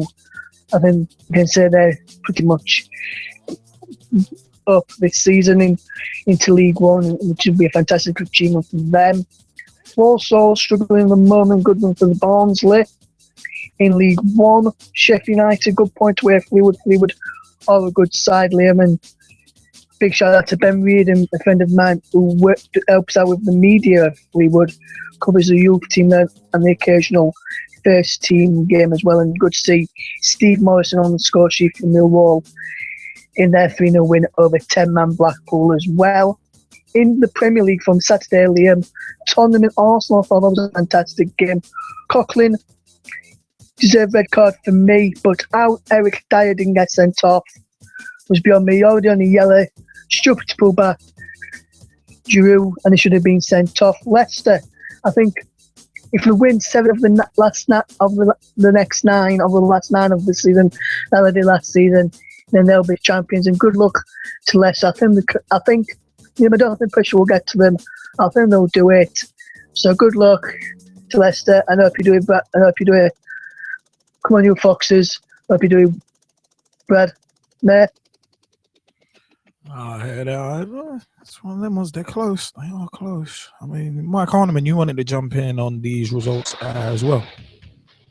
Yeah, I'll start with the Stevenage game from Saturday. I'll start with that one and go into the Arsenal game and a few other games after. But the Stevenage game is very, very worrying at the moment for Stevenage. I think, on one hand, obviously Arsenal are in there for the title and stuff, and I'm all kind of buzzed up about that and looking forward to what might happen there. But on the other hand, Stevenage could end up in the conference again, so very, very worried for them. Sort of they're only 8 points off the bottom 2, York and Dagenham. Hartlepool directly below have 3 games in hand. Failed to score in 3 games now as well. Doesn't look like a goal is going to come from anywhere. And the next 3 games are Wickham away, Northampton at home, and Oxford away. So 3 very, very tricky games there as well before what I call a relegation 6-pointer against Yeovil that comes up on Easter Monday. So very, very crucial in the next 4 games. I think the Yeovil game, if we go into that one on the back of 6 defeats, the mindset there is going to be absolutely shot to pieces, and it's going to be so hard to get everyone rallied up for that Yeovil game. But it's a must-win game, that one. And yeah, it's so hard for Stevenage at the moment. Obviously, the squad's there, the sort of side is decent for the level, but it's all kind of gone back to Teddy Sheringham again, really, and all of that kind of decision to go with him at the start of the season, somebody that's not proven. So really don't know what they're going to do at the moment down at the Lamex, and just hopefully it's not a conference season next season, because as much as it would be deserved on the balance of the lack of consistency and the lack of scoring goals and stuff, it would just be really, really bad for the town on the back of the successive promotions a couple of years back as well. So you've got to finish like 1 point outside the relegation zone and you're good, and there's only 2 teams going down. So hopefully, fingers crossed, we'll be all right. Anyway, were there any more games you wanted to have a chat about? Yeah, I'll talk about the Arsenal game as well. Obviously, on the other hand, as I was saying, Arsenal could still potentially go for the title. As much as I said earlier, I still think they are out of it though. But yeah, the game against Spurs, much, much better. A lot of passion, a lot of fight, a lot of desire, a lot of hunger. Just so much better than what midweek was against Swansea. So 100% a better performance. Still lost out on a couple of chances to win the game as well at the end there from Ramsey. But when you're playing with 10 men, it's very, very difficult. And yeah, I really was very, very pleased with how the lads performed on Saturday lunchtime, and was very, very disappointed in the end not to win it as well. So I was kind of a bit mixed emotions, but it was very, very good performance. And yeah, just Coquelin sending off, I think that cost us the 3 points. I think if he said 11-11, we'd have won that one. Russ saying about Dyer possibly getting sent off, I do agree that would have been a red card, and probably should have been a red card in most other games. But then again, look at Bellerin. Bellerin kind of got away with very, very, very similar as well. So all kind of sort of swings and roundabouts, and the luck kind of evens itself out in the end. So wasn't really an awful lot there in either of them. And if one's going to go, then so each other, to be fair as well. Well, the important thing is you didn't lose it. I think that was always going to be the important thing, because a lot of people were predicting you lot to get an absolute pasted. But form book goes out the window when it comes to. Oh yeah, I was one of them that was expecting the pace, and I kind of was. I kind of said to a few people that we could lose sort of 2 or 3-0 against Spurs the way they've been performing. So to see the passion was there, the hunger, the desire, the fight, and all that on the back of Wednesday, much happier with performances and the way things went. Here's one of them ones, though. Here's one of them ones where it's been a very interesting week of football, let alone weekend. So, it's one of them was botched decisions all over the shop. A few really bad botched ones as well. A few OGs too. So, here's one of them ones. But you know what? One thing it is time for, in regards to the past week, and especially weekend, it is time to say, oh, you didn't know? Ian Kerr's going to tell you about A-League football.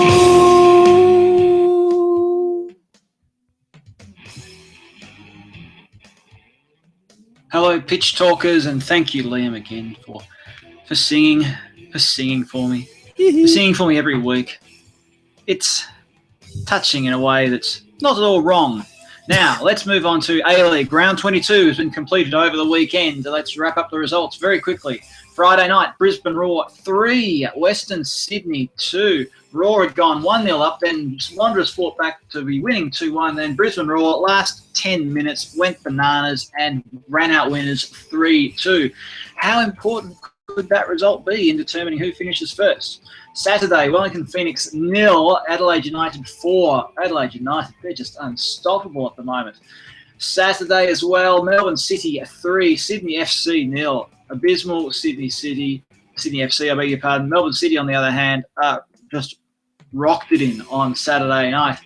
Sunday, Central Coast 0, Melbourne Victory 2, a bit of a dull match. Then Monday, Perth Glory 2, Newcastle Jets 0. Now, let's get to the ladder, because with only a few weeks left, it's looking very interesting, shall we say, at the top. Adelaide United, they've come from nowhere and they're now top. They've come from nowhere. 39 points. Western Sydney second, 38 points, joint with Brisbane Roar in third on 38 points. Melbourne City 35, Melbourne Victory 33, and Perth Glory are now in the top 6 on 31 points, having won on the weekend while Sydney FC lost, which means that Sydney FC are on 30 points, 1 point outside the top 6. Newcastle Jets, despite losing on the weekend, still mathematically possible. They're on 26 points. Wellington Phoenix, look, they're on 22 points. It may be mathematically possible. I haven't really got the wherewithal to work it out, but I wouldn't bank on it. Wellington Phoenix and Central Coast Mariners dead last and happy. Transfer rumours. Ryan pointed out during the week that Rhys Williams is looking to return to Australia. He's had a few injuries there. Looking to get his career back on track. And of course, the other big rumour is that Dimitar Berbatov, a man who, let's face it, he's very good looking. He is rumoured to be looking to move to Australia.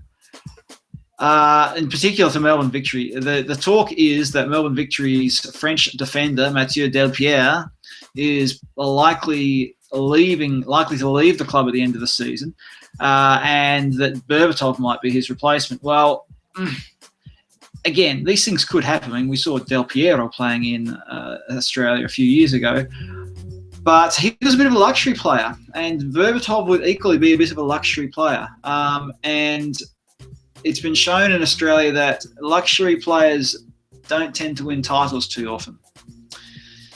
So, especially at Melbourne Victory, where there's a real culture of hard running and working. As much as I love Dimitar Berbatov, I don't really see him being, in that kind of a culture. So it could happen, but I wouldn't. Maybe if they got rid of Kevin Muscat as coach and changed the entire mentality. Because anyway, look, I'm rabbiting on here. Anyway, don't think it's going to happen. I could be wrong though. Things happen. The moon could crash into the sun. I see Who knows?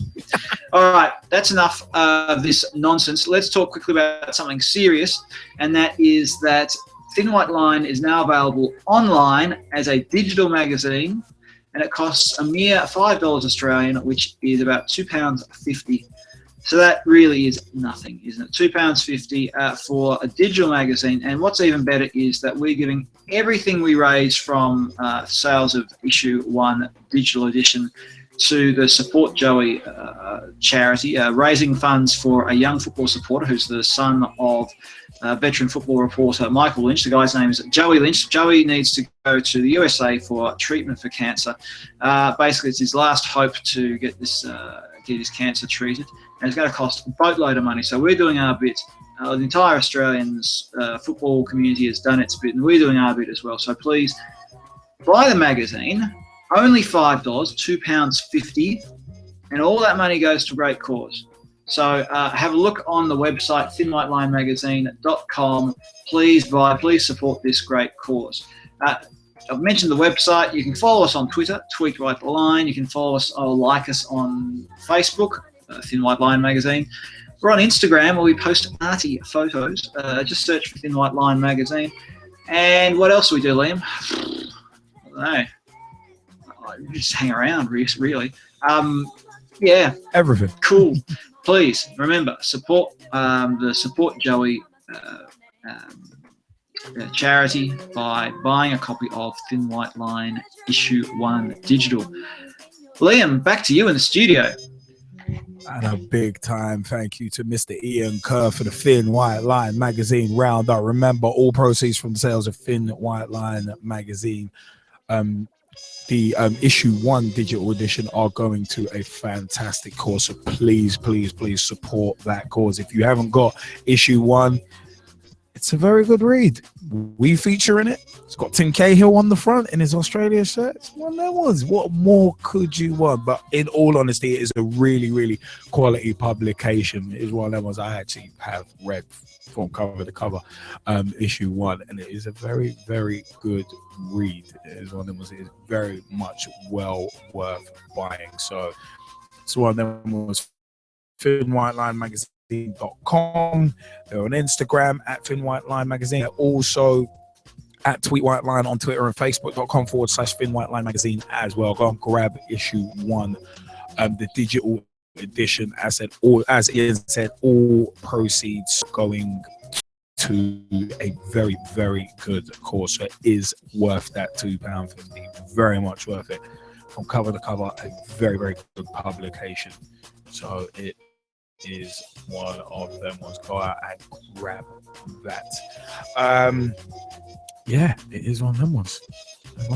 We are going to take a quick little pause for the cause. But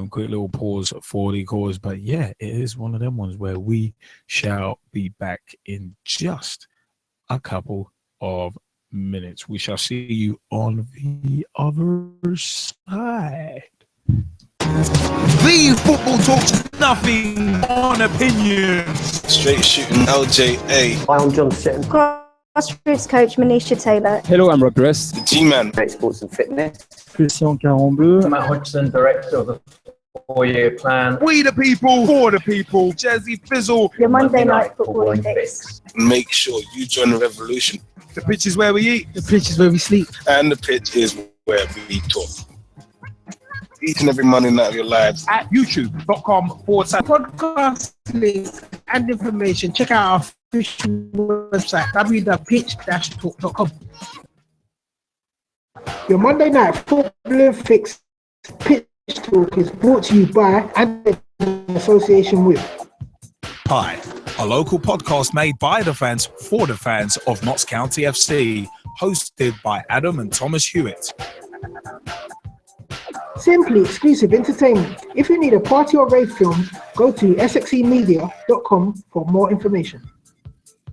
Apparently Rich, simple yet effective web solutions to help get your company off the ground. Visit apparentlyrich.com for more information. And LJA Productions, the new blood in digital video. If you need a video filmed and or edited, check out ljaproductions.co.uk.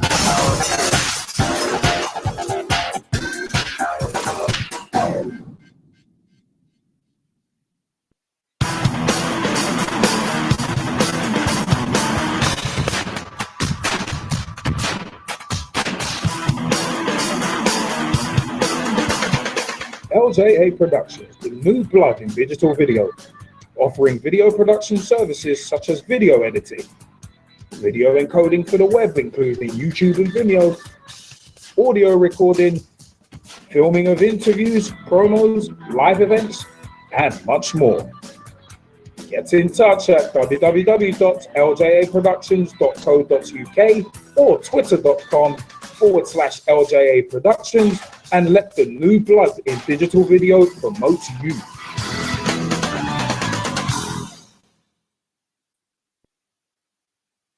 Pitch Talk is brought to you by and in association with the one-stop shop for all your coaching needs, Motivate Sports and Fitness. Check out motivatesportsandfitness.com for more information. The new football culture magazine, Thin White Line. Check out thinwhitelinemagazine.com for more information. Storm FM with new hot releases played daily.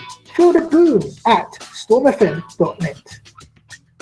Two girls with their Bonnie Scotty trying to cover as much women's football as they can. Girls on the Ball. Check out girlsontheball.com for more information.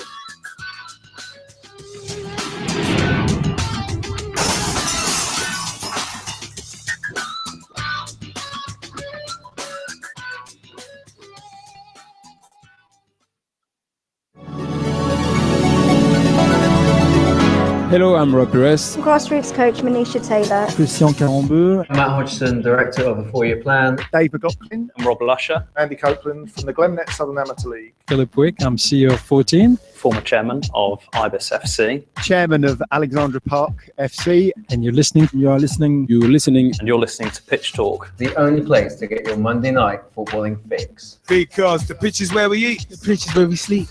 And the pitch is where we talk. Make sure you join the revolution, the football revolution.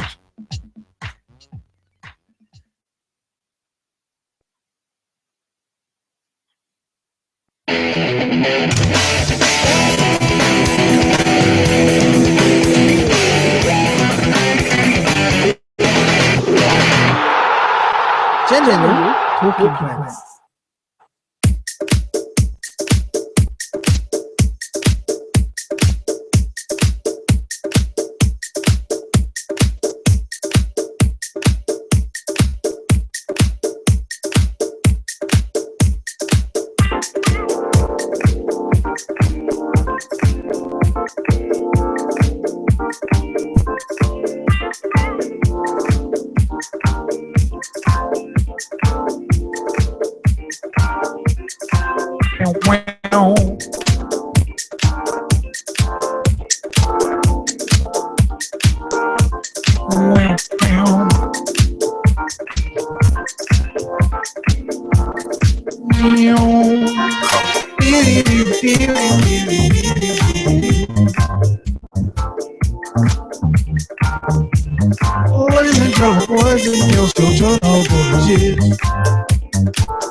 It's Monday night and this is Eyes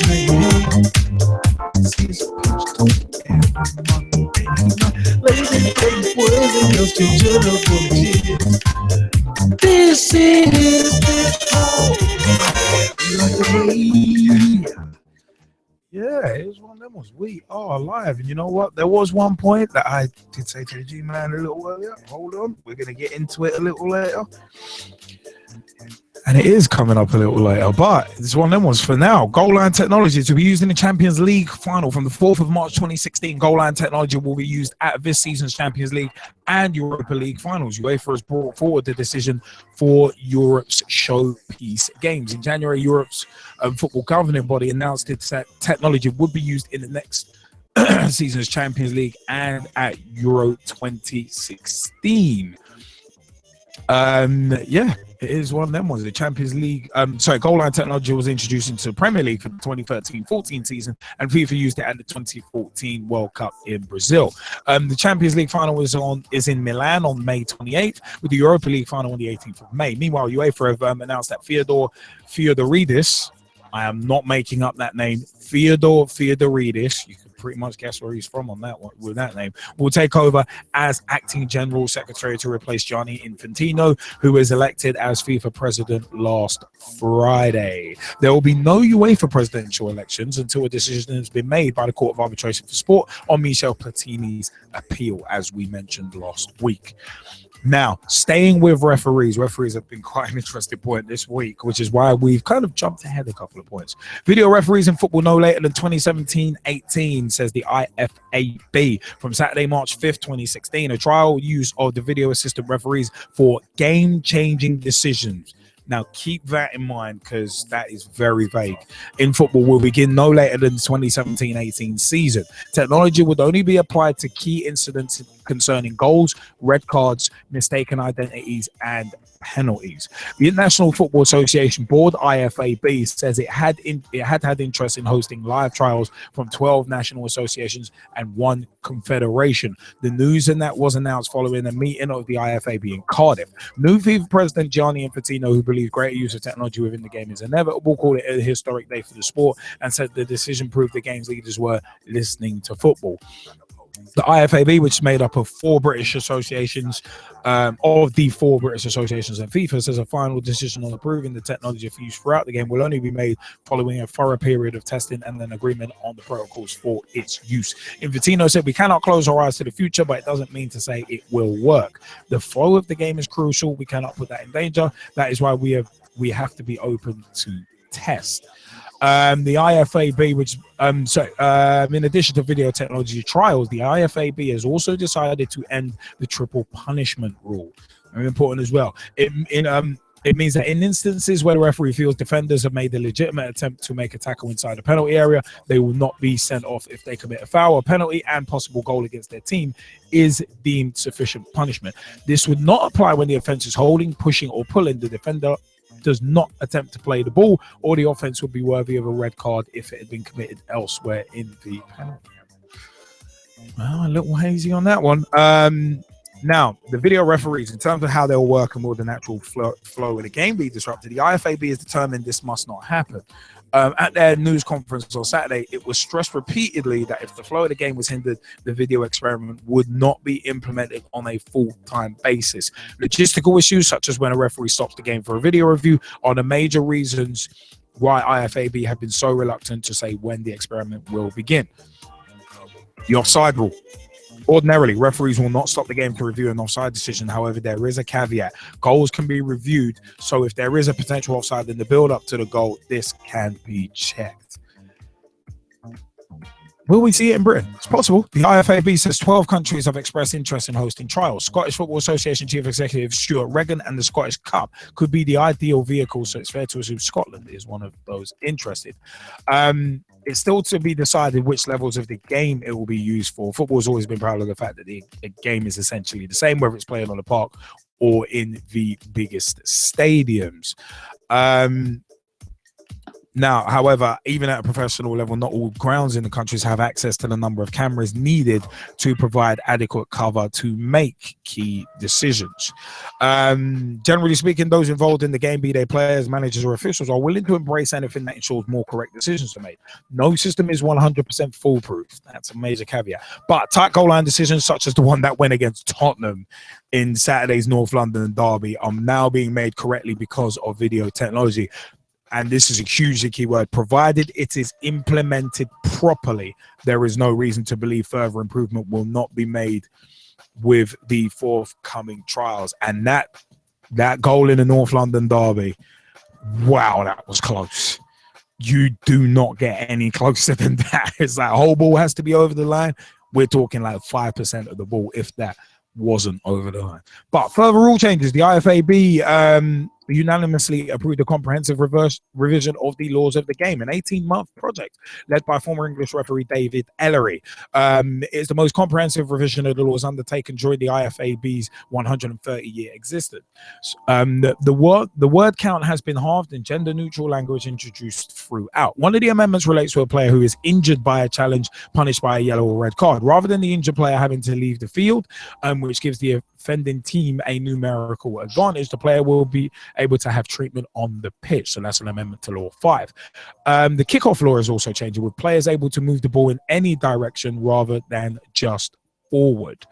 There will also be experimentation with a forced substitution within extra time, although the league or competition for the trial is yet to be decided.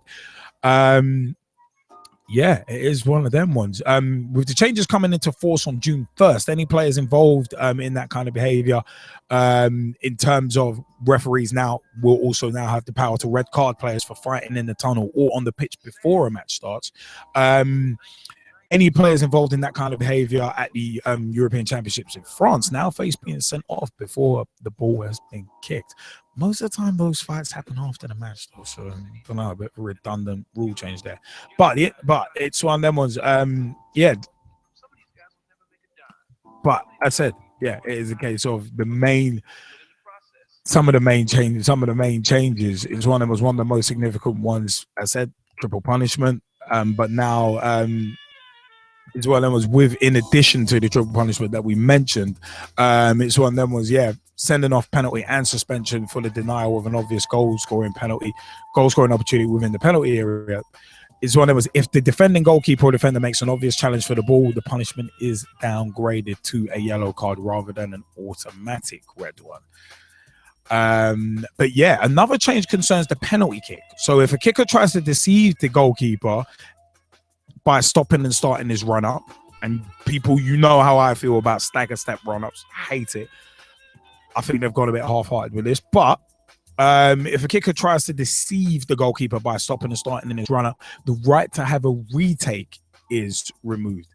Yeah, I know. Yeah, JBK, I know Benteke did it on the weekend. I wasn't a fan of it. Then Coutinho did it in the cup final as well. So yeah, I've never been a fan of the stagger step run up. See previous pitch talk shows. I have never been a fan of it, and I never will be. I technically think it's cheating. In the same way as goalkeepers coming off their line is technically cheating as well. To me, they're both as bad as each other. But more on that later. But yeah, the defending team are awarded an indirect free kick, and the attacking player is yellow carded if he does the stop and start run up. Which I quite like that, to be honest. Reading further into that, I actually quite like that. If goalkeepers move off their line, they will also be yellow carded. So that is a massive amendment. Could have been useful a week ago. But yeah, it's one of them ones. I know the G-Man's waiting to make that reference. But I said, I have not complained about the Caballero thing because Jersey do that 2004-2005 Champions League final. It's the reason I didn't complain about Caballero. Penalties are poor anyway. But anyway, it is one of them ones. So if the kicker tries to deceive the goalkeeper by stopping and starting his run up, the right to have a retake is removed, and the defending team are awarded an indirect free kick, and the attacking player is yellow carded. If keepers move off their line, they will also be yellow carded. I just wanted to see this enforced. But let's see. As well as conducting experiments with video technology, the IFAB have sanctioned further trials allowing a fourth substitute in extra time. The use of sin bins is only continuing in minor age group matches and not at the higher senior level. Now, Dave Ellery has said, we wanted to bring some common sense to the laws to reflect what football expects referees to do today and eliminate the confusion in the game.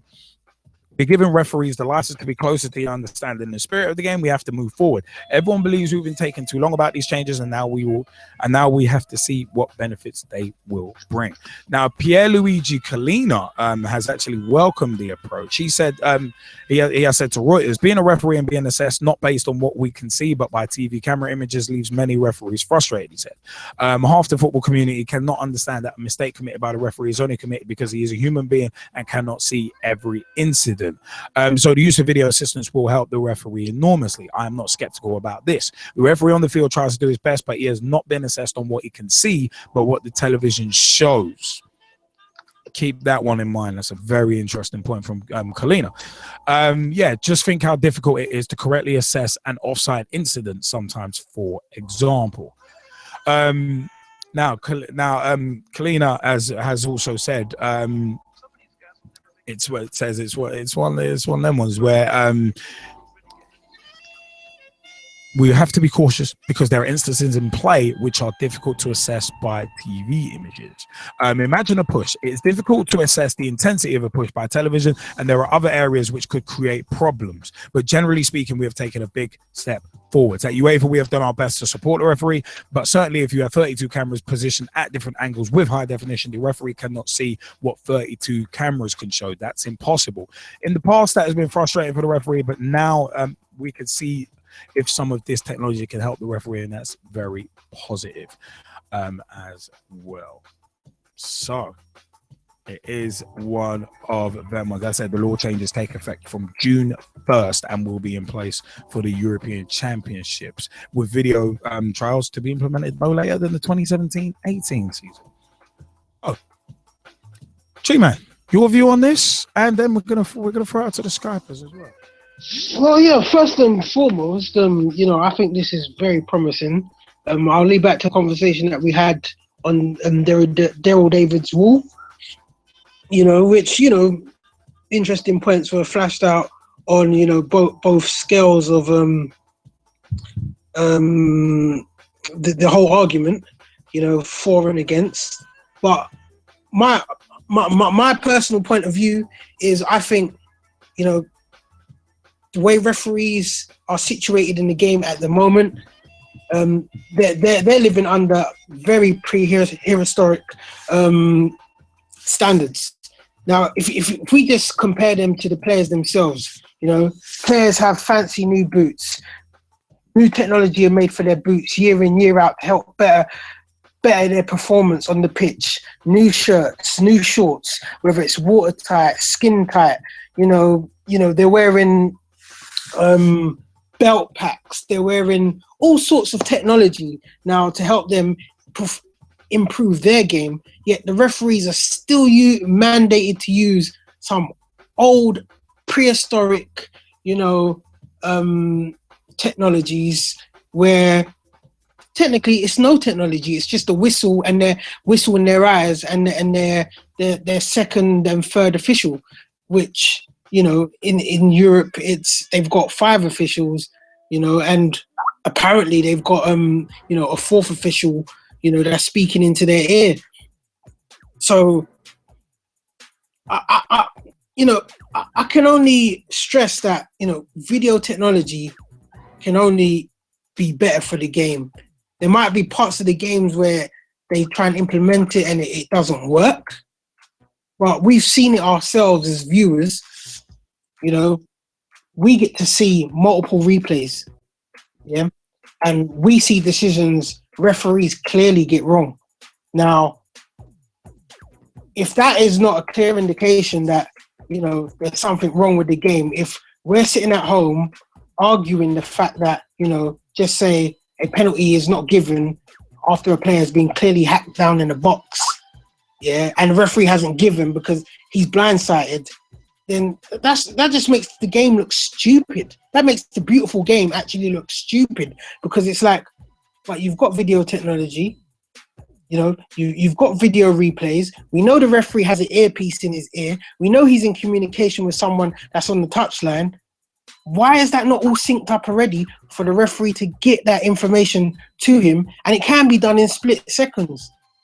People say it can't be done in split seconds, but Liam, we're from the media, Now we know that earpieces, if you're on a camera, as a camera operator, you're wearing an earpiece, you've got a VT telling you what shots to pull.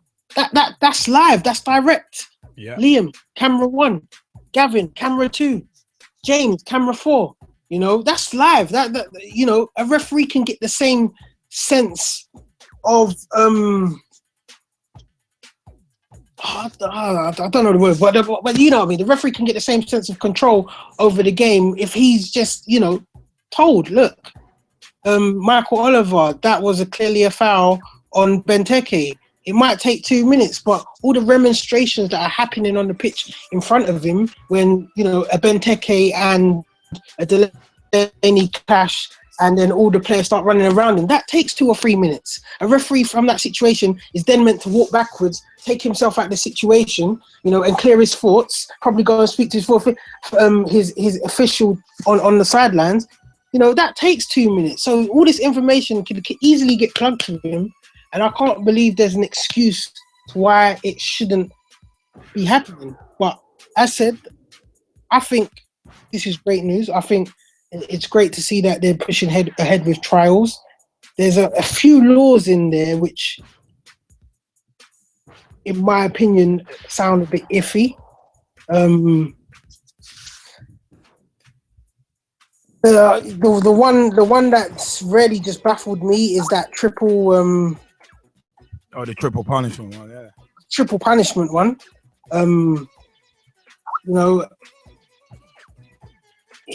To be honest, if I was refereeing, that would confuse the hell out of me, because a penalty is a penalty, and a red card's a red card.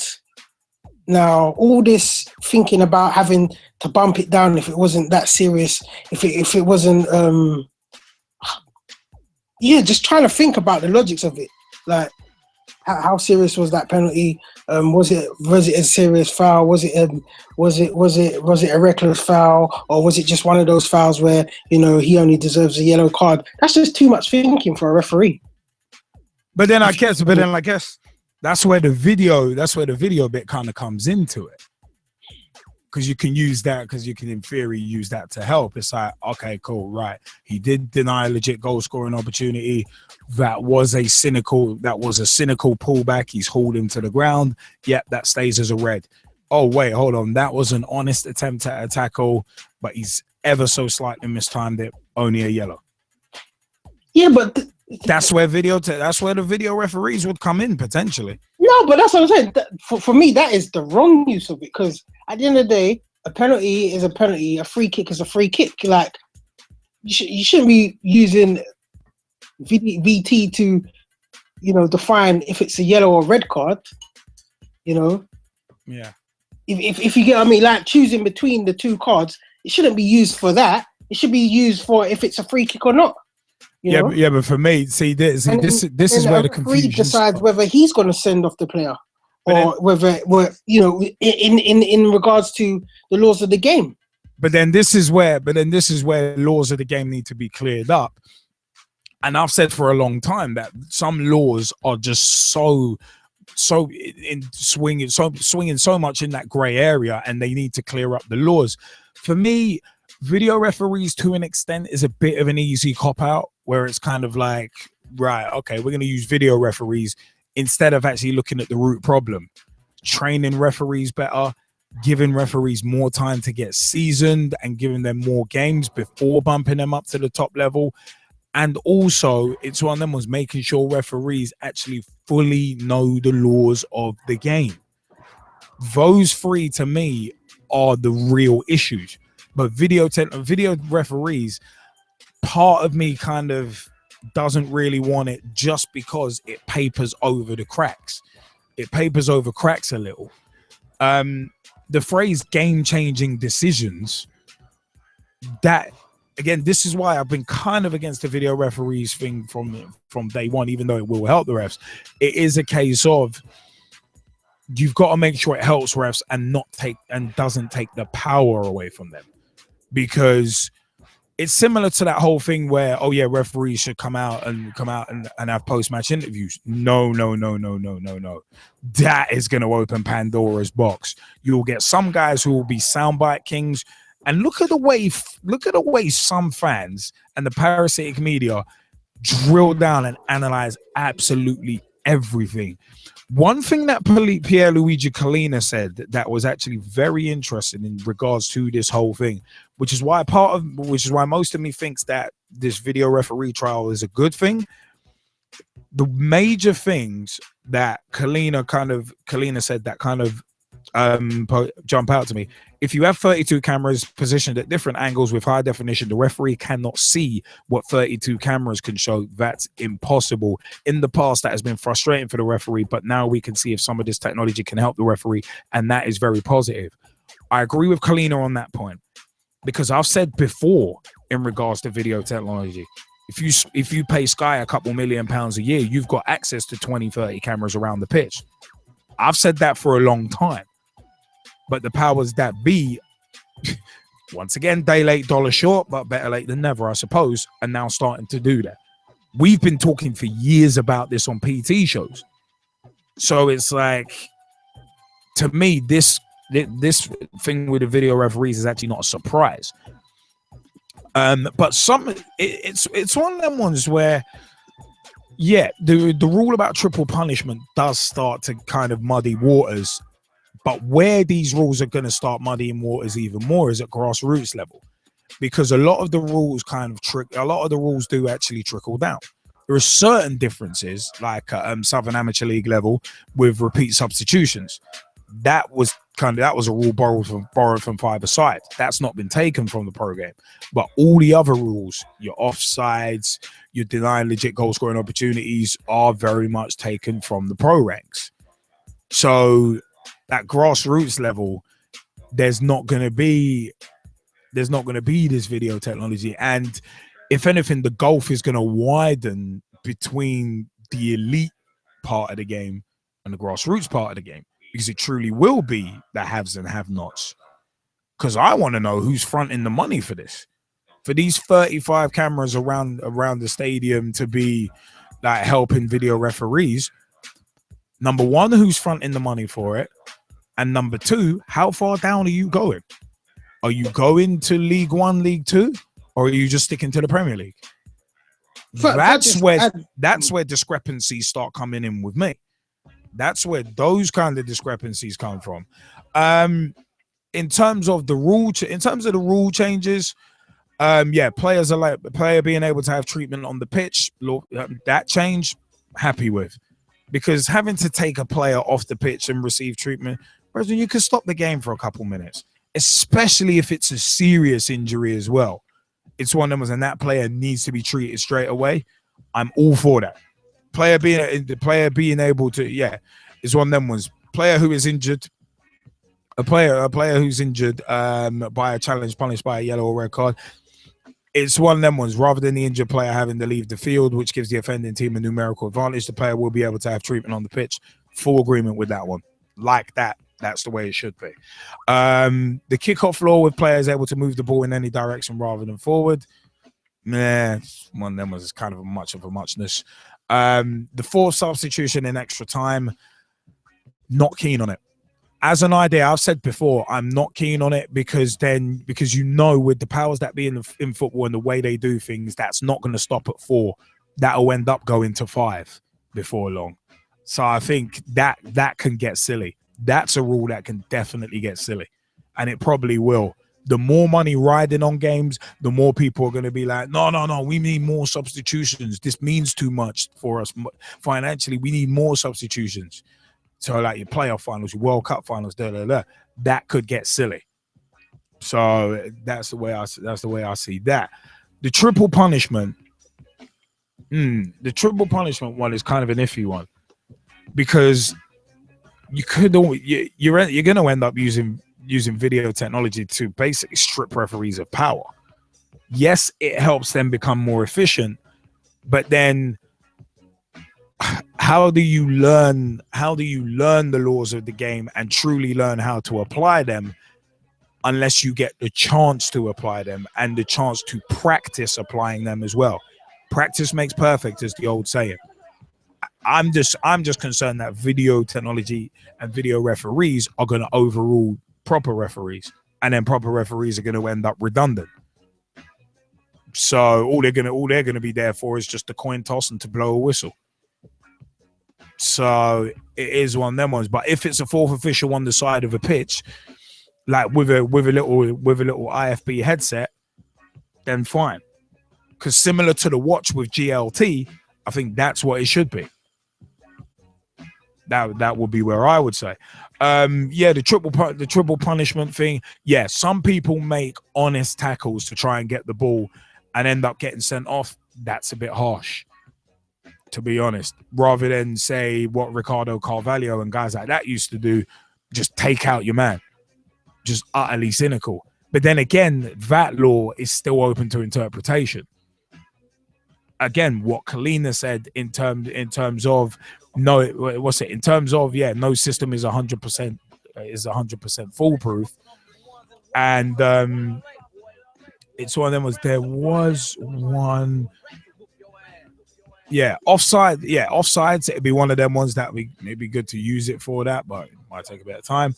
But there was one little bit that Kalina said as well. There are instances in play that are difficult to assess by TV images. Imagine a push. It's difficult to assess the intensity of a push by television, and there are other areas which could create problems. That's another interesting quote, because as long as laws are open to interpretation, video technology can only help a certain amount. It's not 100% foolproof. And the way things can become 100% foolproof is just by clarifying rules, clarifying laws. That's the way I would see it. But the other point I wanted to mention as well, goal line technology to be used in the Champions League final and the Europa League final. Well done, UEFA. You're only a day late and $1 short, but yeah, okay, cool. Better late than never. Better late than never. We've been calling for this for a long time. But my feeling is, on goal line technology to be used in the Champions League final and the Europa League final, I've got the weirdest feeling that in both finals, there's going to be no use for goal line technology at all. But in at least 2, maybe 3 of the matches leading up to the finals, you're going to see incidents where goal line technology could be used. It's just sod's law that that's going to happen. Yeah. For me, anyway. But it's one of them ones that if you're going to do it next season, you've got to do it for the whole tournament. If you're going to do it in the final, do it for the whole tournament. Yes, it would have. Yes, if it was around in 04-05, it would have robbed Liverpool of one of the greatest, of pretty much the greatest moment I've seen in my 20+ years supporting the club. But right is right. So, but the one major thing that kind of stuck out to me, and I actually, obviously this is the first time with us reading this, so it's a case of reading this in detail.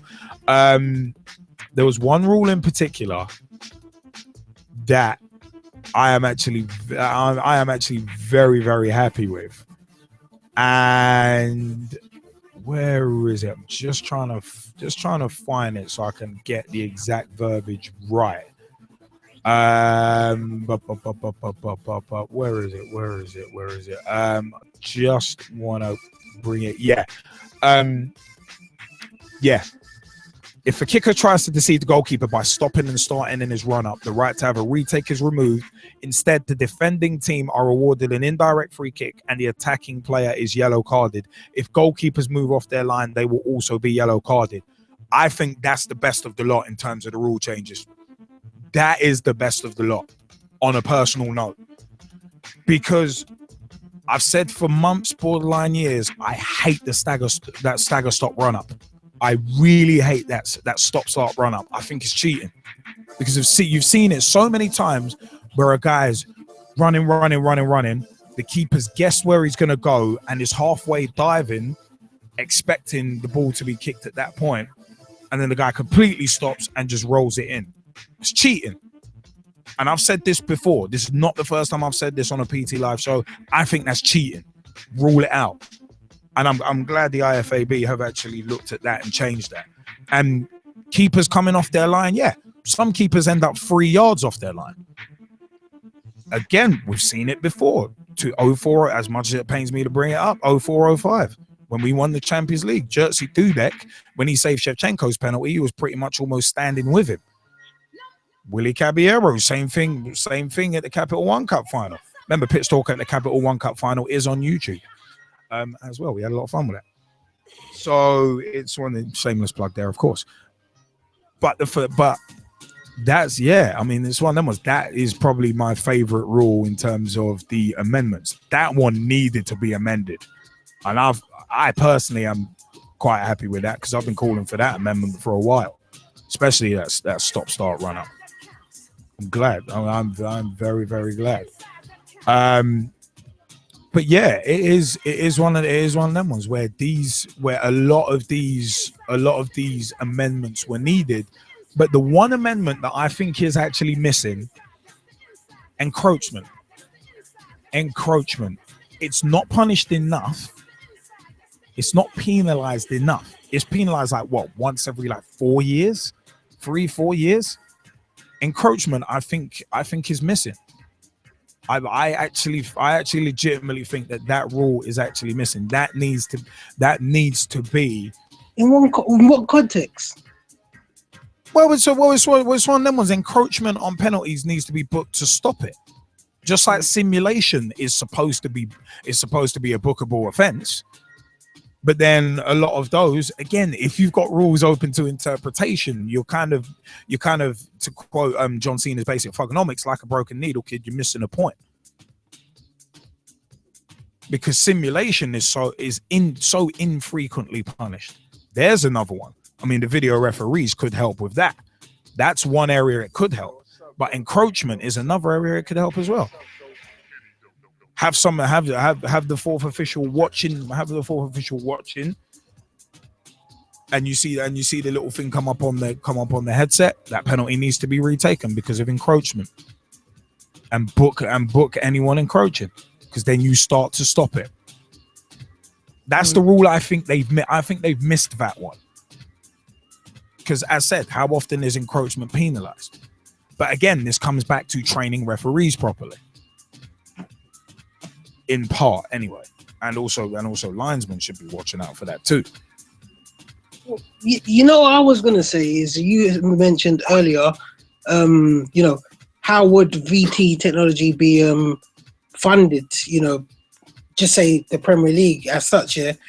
But look, the Premier League over 3 years is going to make £8.75 billion just through television funds, yeah.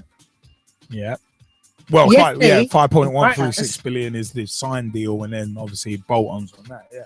Yeah, so and I'm just looking, and it says 2.9 million per year, yeah, for the next 3 years, which adds up to that, yeah. But if you're getting that amount of money, there is no excuses, like, to why each club in the Premier League, especially, cannot get VT technology. There should be no excuses, because if anything, it should be in the demand of the FA to say, look, we're going to sort this situation out first. We're gonna help you guys, because week in, week out, you have managers moaning about decisions that are not going right. So there shouldn't be any opposition, if you get what I mean. It should be willy-nilly to say, all right, yeah, that's a great idea. Take a percentage and push it towards helping us get that video technology into our grounds, and assisting you with helping the referees make a better game. Wouldn't you agree?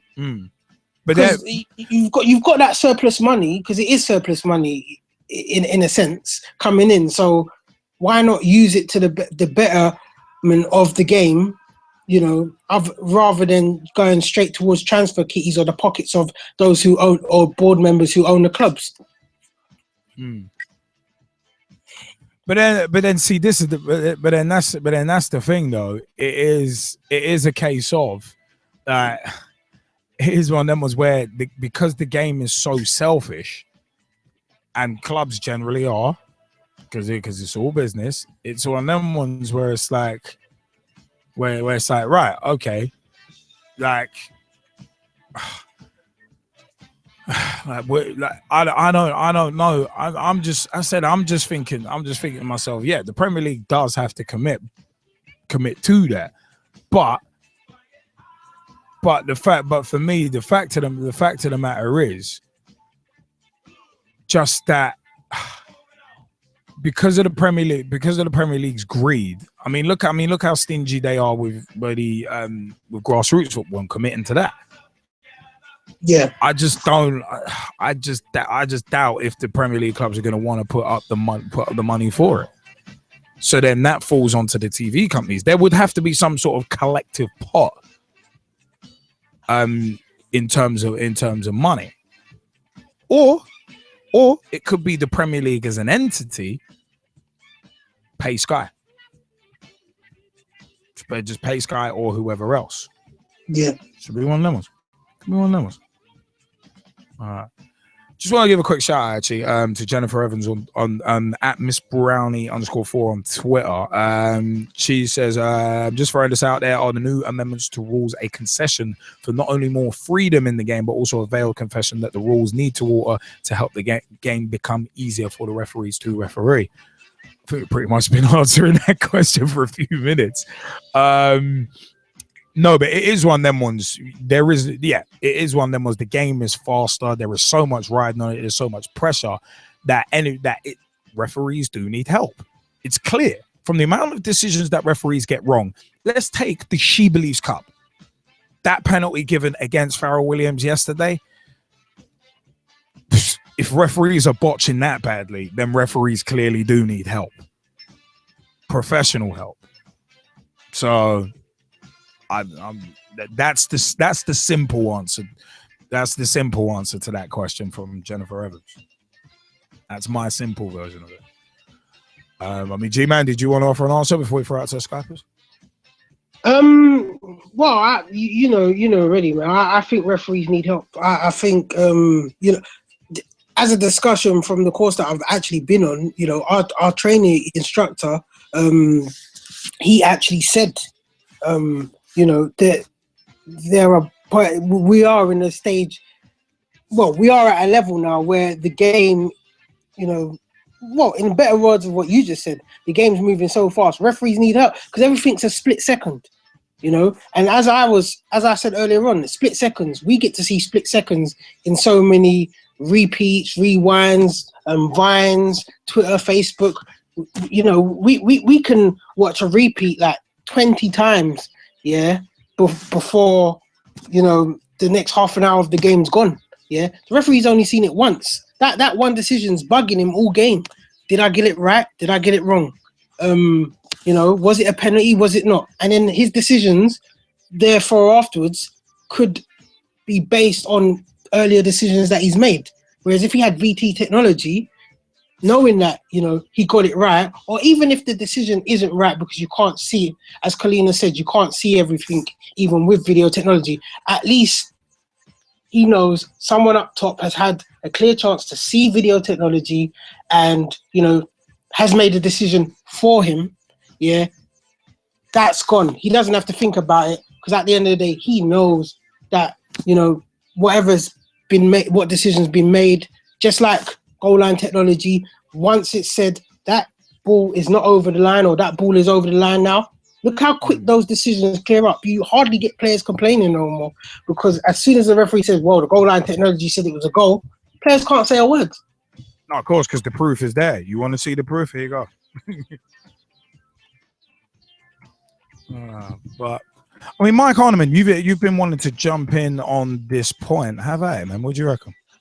Yeah, for me, I think it's largely a very good idea, really. And I think there's a lot of examples, even just from this weekend and recent years, that would definitely benefit from these decisions as well. Obviously, if you take the Harry Kane one, which you mentioned a little while back, obviously that was very, very fine margins. Literally, Ospina was behind his line and still somehow managed to keep that out. So crazy. But yeah, it definitely would help in senses like that. The red card for mistaken identity for Kieran Gibbs and Oxlade-Chamberlain against Chelsea in that unfortunate 6-0. I don't really like mentioning the score there, but anyway. Yeah. Anyway. Yeah, things like that. And obviously there's the Accrington incidents as well. There was two in that game. There was obviously the goal that was scored right on half time. And there was also an incident right at the end of that game as well with a penalty, which was a red card, which was given for handball outside the area from the goalkeeper. And that was, kind of one that can be taken either way. Again, I haven't seen it personally myself, but, that one, yet again, it would definitely be beneficial for that. There is instances where it's going to be sort of up to interpretation and things like that, and obviously still going to offer out a difference of opinion between certain people and certain aspects as well. But I think in general, it's definitely going to be beneficial. And like you say, really, it's day late and a dollar short, and in things like the cup finals and stuff like that, it's been needed for a long, long time. Yeah, no, I hear it. Right. It's a case. I mean, it's a case of it's just. It is the old kind of better late than never, but at the same time, it's just it is frustrating. And I said, I think they've missed out the encroachment thing. I have to agree on that as well. I think if you're going to book someone for stuttering on a penalty, it's exactly the same. Really, you've got to treat them the same way. You've got to, what's the saying that you guys come out with about punishing them? So you kind of got to punish them in draconian fashion and so on. So you kind of just have to treat them in both the same kind of regard. I hear that. You know what? Yeah, it's interesting. You may. I'm gonna quote you, Mike. It's one of them was everyone treated in the same regard. You know what? Funnily enough, that actually leads us very, very nicely on to the next segment of the show, which is.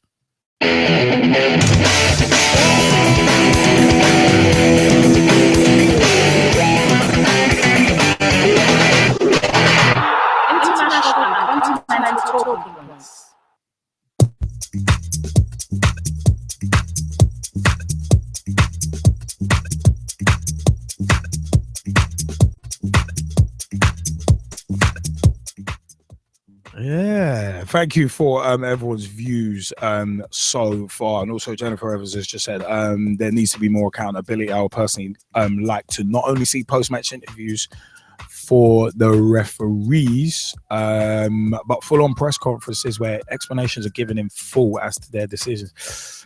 I think that's a really dangerous game, and that's in regards to the question: should referees be made to do post-match interviews? That's a really dangerous game for me. Because you look at how the parasitic media and especially fans in general criticize everything, and they're like, "Oh, you're SH whatever, you're this, you're that." It's a dangerous game, and I said, look at what people like Jeff Shreves go around doing. Look at what he did. Look at what he was doing to Alan Pardew. All you're gonna get is just like parasitic media outlets needling and prodding and saying, "Oh, but what about this? What about that? What about this?" Just needling and prodding. For me, that's all you're really going to get, in all honesty. Yeah. So I'm not a fan of referees giving post-match interviews personally. Really not a fan of it. And also you'll get some referee at some point who will go on like Katie Hopkins. I can't believe I just mentioned that idiot's name, but there's a point.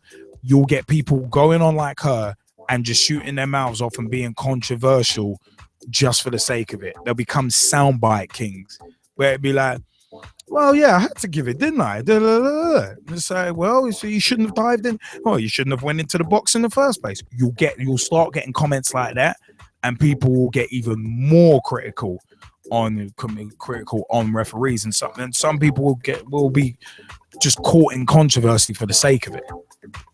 That I said I think it's a dangerous game, because then referees will get questioned on absolutely everything, and that increases the pressure. You increase it, and as I like to say when I'm playing for the Ibis Seagulls against other sides, it's one of them was pressure forces mistakes. So one of them was.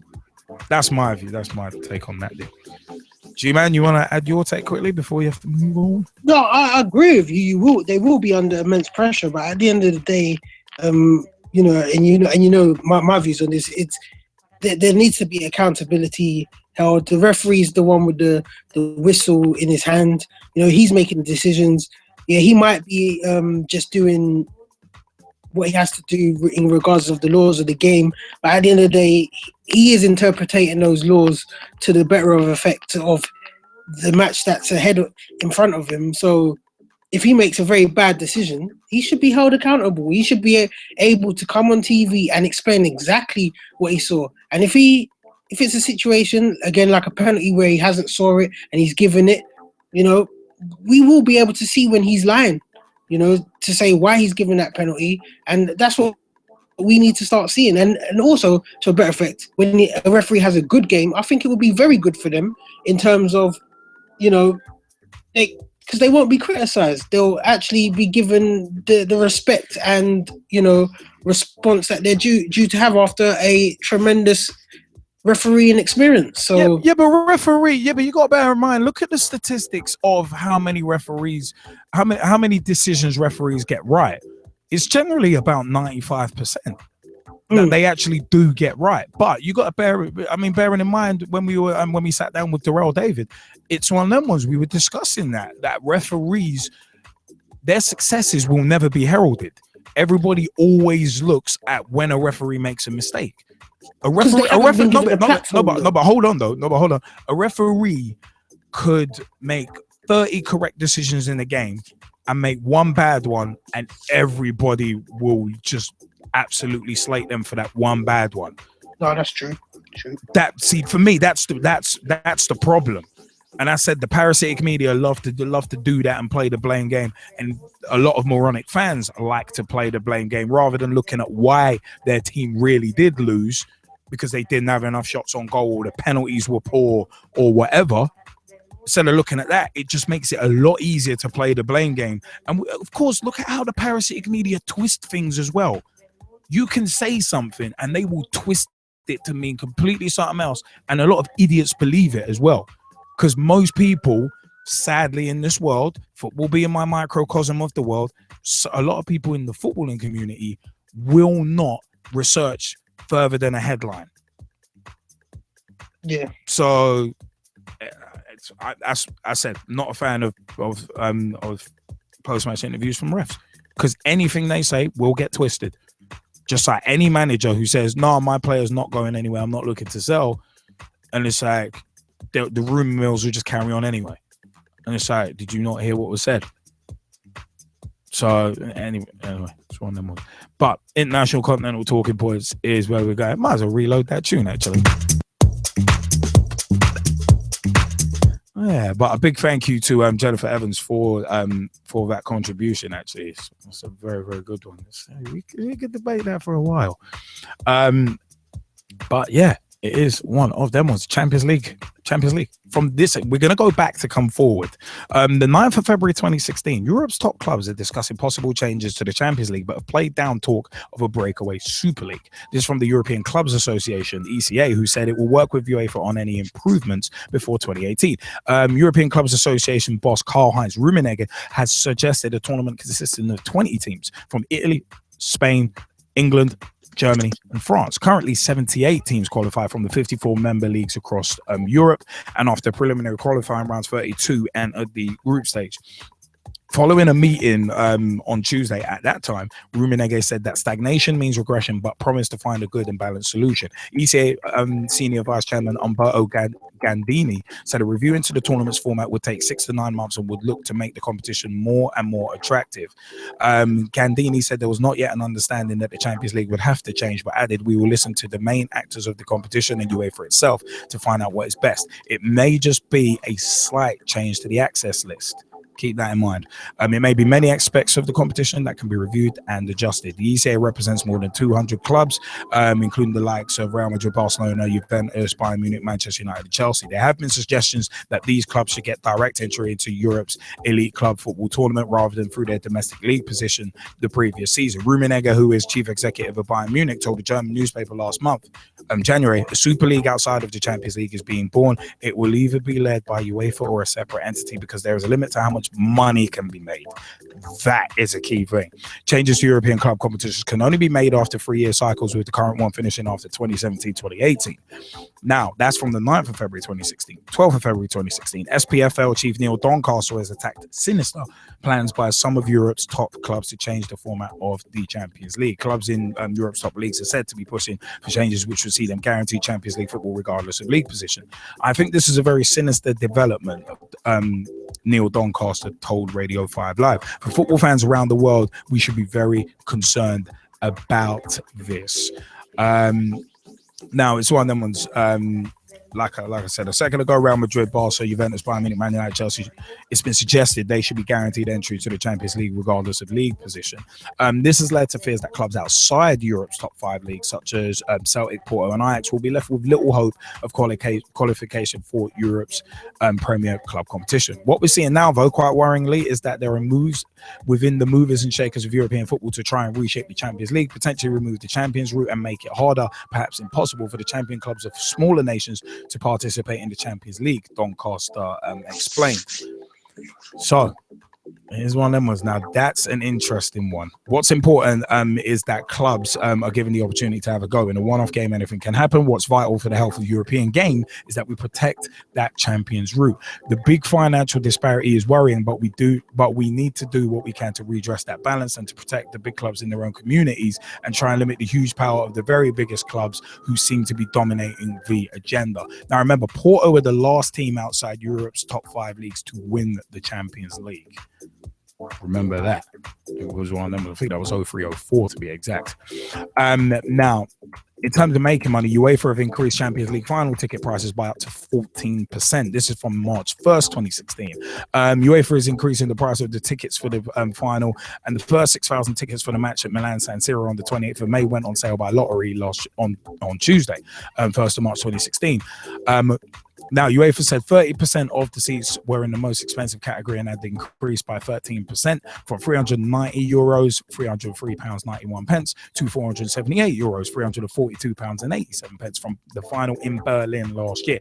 Category 2 tickets, which account for 26% of the sales, have risen by 14% from €208, £218.19 to €320, £249.36. However, UEFA has frozen the cost of the lowest ticket categories at €160, £124.68, 33% of seats, and €70, £54.55, which count for 11% of the seats. The remaining 25,000 tickets will be allocated to sponsors, corporate hospitality, broadcasters, UEFA guests, national associations, and local organisers.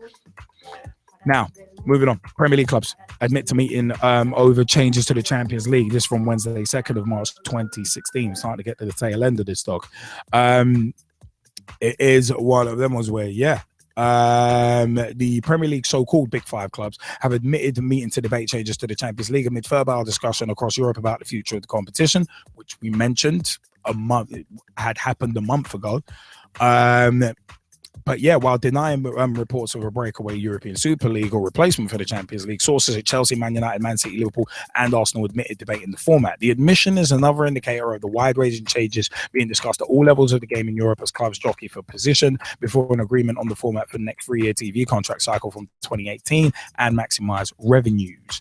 One idea favoured by some European clubs would lead to a 2-tier system that would guarantee entry to some of the biggest names in football while still allowing others to qualify. But despite Man United and Liverpool having missed out in recent years and Chelsea looking set to do so this season, they insist they recognise the race for the Champions League is intrinsic to the Premier League's appeal. Now that's kind of an interesting one in that. But yeah, it is one of them ones where some of those who qualify every season because of a lack of competitiveness in their domestic leagues, such as Bayern Munich and Barcelona, would also like to see more attractive matches against bigger name clubs in the group stages.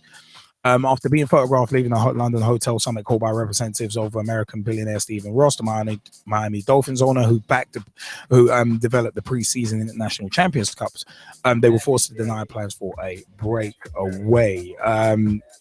It is one of them ones where Arsenal was the only club to confirm their position in public, but sources at the other 4 clubs all took a similar line. We are strongly opposed to any breakaway. Not Arsenal, nor any clubs in the meeting are seeking changes to the Premier League and European landscape, and no conversation surrounding displacing the Premier League or starting the European Super League took place, said an Arsenal spokesman. Discussions were primarily around the International Champions Cup, ICC, and formats of European competitions that would complement the existing Premier League. Now, it is one of them was Michael Moles on the 2nd of March said that for the likes of Rangers, Celtic, Ajax final, the PSV, that's the only way to get some big money if you get into the Champions League. The 45-year-old collected 6 trophies in 5 years with Rangers and was a Dutch Cup winner in his homeland with Feyenoord. But yeah, he has said that smaller clubs will suffer if leading clubs are given more leverage. He said the TV rights in Scotland and Holland compared with the English Premier League is like a dime. I see it as a big problem if it's more difficult for the Scottish clubs or the Dutch clubs to get into the Champions League. The gap between the top of Europe and the rest will only become bigger, especially now with the Premier League getting so much money. Now, a US sports executive, an American sports executive on the 4th of March 2016, who recently held talks with English Premier League clubs, believes the Champions League would be worse off if teams like Leicester City compete in it. Relevant Sports chairman Charlie Stilitano spoke with Arsenal, Chelsea, Liverpool, Manchester City and Man United in London last Tuesday about the pre-season International Champions Cup tournament, and has confirmed they also discussed the restructuring of the Champions League. But The Guardian reports that Stilitano wants to see a closed-off competition comprising of only Europe's elite clubs and believes participating teams will become far richer if it were to happen. Yeah, it is one of them ones. Man United, Chelsea, and Liverpool currently find themselves outside the qualification places for the Champions League, while Leicester and Tottenham are on course to participate instead. But Stiliano thinks competition is devalued by having smaller teams competing in it. He said, what would Manchester United argue? Did we create soccer or did Leicester create it? Let's call it the money pot created by soccer and the fandom around the world. Who has more of an integral role, Manchester United or Leicester? It's a wonderful, wonderful story, but you could see it from Man United's point of view too.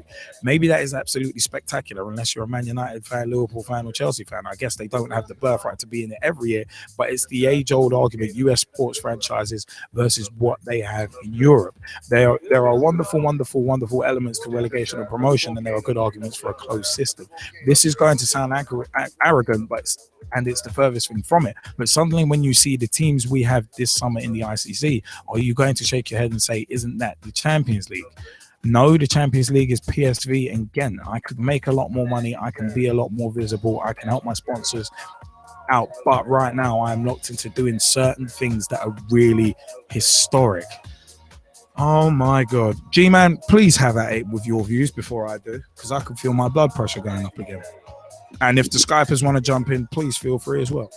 No, it's just that last view I'm going to touch on, because that is absolutely crazy what I'm hearing. Because at the end of the day, the Champions League, as it should really stand, should be a league of the champions of each, nation that's able to qualify for it. Personally, yeah, over the years it's increased in size due to financial reasons, and it's benefited a lot of teams, whereas in England we can potentially get 4 teams into the Champions League as long as the 4th team qualifies from the qualifying round, and that's quality, brilliant. But to say,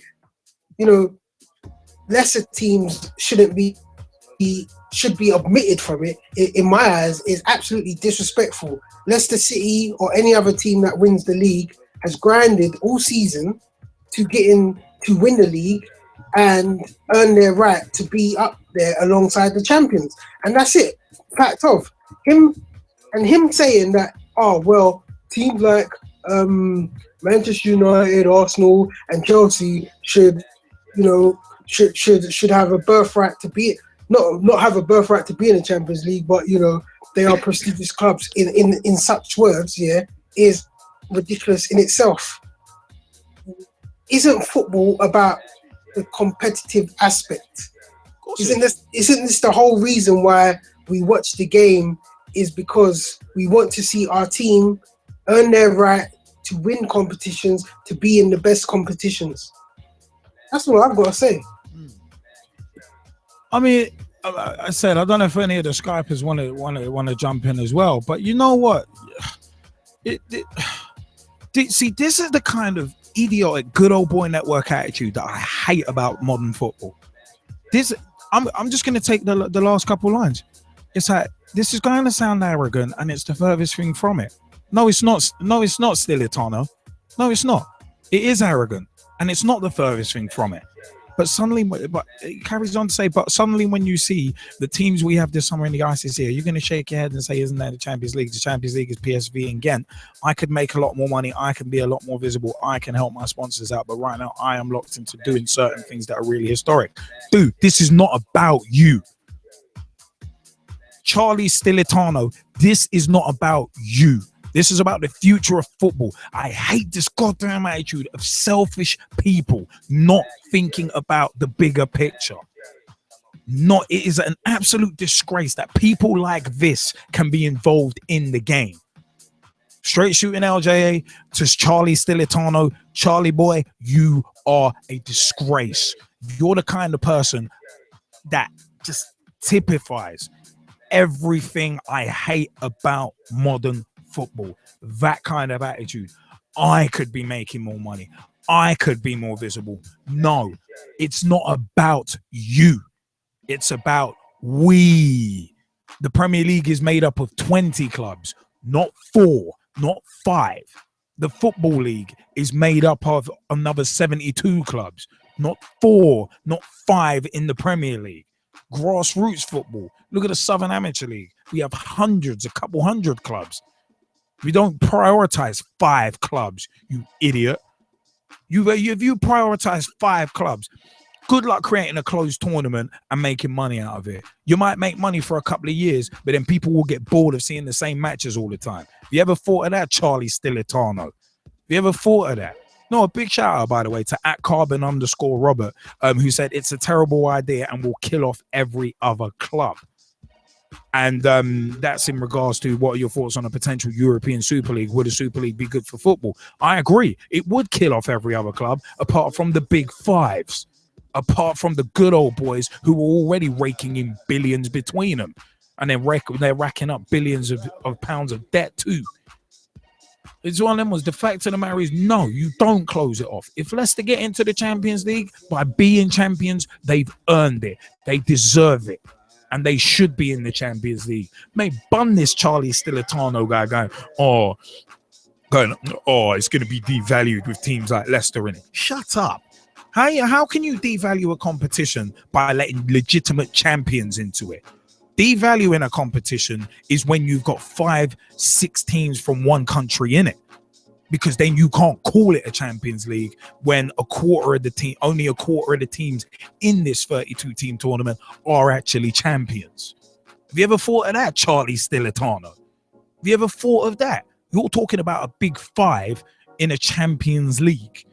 Bridget, that doesn't even make sense. 5 into 1 doesn't go.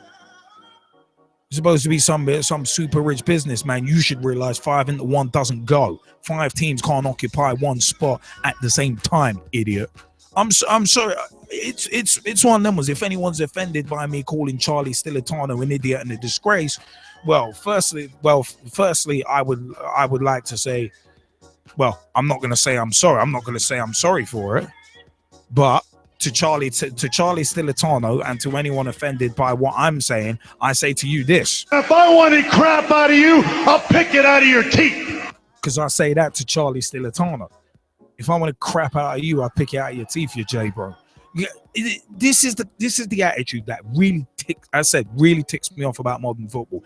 A closed off competition comprising of only Europe's elite. No. There ain't even no argument about it. No. The gap between the haves and have-nots. Part of the reason why the Leicester story is so amazing is because they've legitimately done it on the shoestring with players you would never associate with a title-winning team. Robert Hoof might be an exception. But that's the beauty of it. If you make a closed-off Champions League, that ain't never going to happen. And you will lose that excitement. It's like saying the FA Cup should only be contested between Premier League teams. It's about as absurd as that. It would be as absurd as saying that. It's absurd as saying, yeah, let's get rid of FA Cup replays. And the idiots behind that. Yeah, let's get rid of FA Cup replays. Have you thought about the real ramifications that would have for clubs lower down the ladder? See, this is the kind of attitude that I think permeates a lot of people at the top of the game. Sitting on top of Mount Olympus, making all the decisions, looking down at everyone else. It's like, no, let's keep the good old boy networks together. No, let's take a sledgehammer to them good old boy networks. Let's take a sledgehammer to Charlie Stilitano's legs and see how he feels too. Not encouraging that, but still. It's one of them was. You want to talk about making money? UEFA have increased Champions League final ticket prices by up to 14%. So why do you need to close off the league to make money when you're already making billions off it? Why do you need to do that? I could be making more money. Shut up. You don't need to make any more money. Mate, one league is making £5.136 billion between 20 teams. One league is making that between 20 teams. And that's not getting spread around. It's just annoying. And I said the fact that, the European Clubs Association, their boss Karl-Heinz Rummenigge is coming out with, a Super League outside of the Champions League is being born. Just because there is a limit to how much money can be made. Brethren, this should not be about money. This should be about the continued future of the game of football. That's what it should be about. Clubs like it should be about clubs like say Hull City, Bournemouth, Southend, Leeds, Watford, Liverpool, Man United, Arsenal, Alexandra Park FC, Ibis Eagles, Old Wilsonians, Aline Old Boys, Old Meadonians. It should be about everybody. I've just named teams there from League One, League Two, the Premier League, and the Southern Amateur League. And also the amateur football combination with Old Meadonians. That's what you should be looking at. It's one of them ones. I mean, it's one of them. It's scary to think that these are the kind of people running the game and influencing the game. At the moment, the Champions League does not need it. The only thing you would need in the Champions League is a change of name, not closing it off and making it even more of a good old boy network. We really don't need that. And guaranteeing teams entry to the Champions League no matter where they place. That's just stupid. That is really stupid as an idea. That really is. If you ain't good enough to place in the top 4 or 5 of your league, you ain't good enough to be in the Champions League. You really ain't. You just are not. It's a done deal. Shouldn't even be an argument. If you ain't good enough, you know the prerequisite in terms of places. If you ain't good enough to place in that, you shouldn't get a place. The only real dispensation that ever really even should be given is for reigning champions. And even that is a bit skewed in itself. And even that I don't 100% agree with. So one of them ones, man.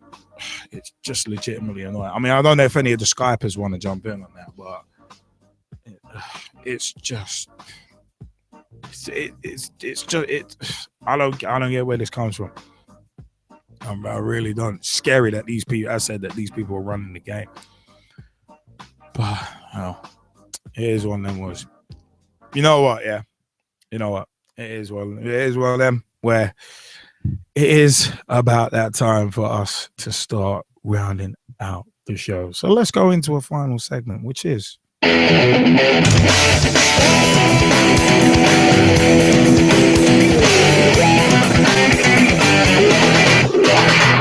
Stuff of the week.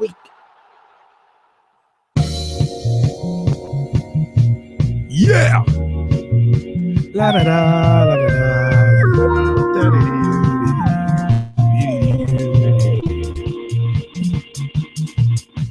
Stuff of the week, it's showtime. Stuff of the week,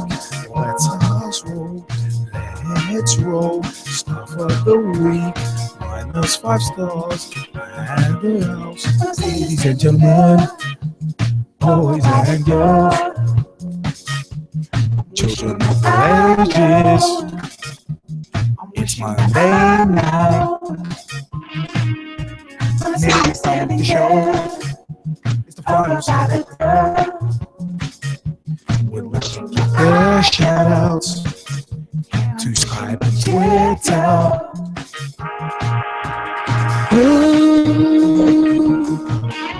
This is Monday night.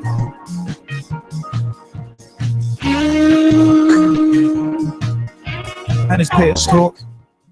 Yeah, let's go into goal of the week. G-Man, who you got goal of the week? I'm actually going to go for Alex Teixeira. It's a goal that I saw earlier in the week one roundup highlights of the Chinese Super League. I can't remember who it was against, but it was an absolute cracker. A bit like Harry Kane's, but from more of an angle. Did you say the Raekwon? The Raekwon highlights. Say that again? Did you say the Raekwon highlights?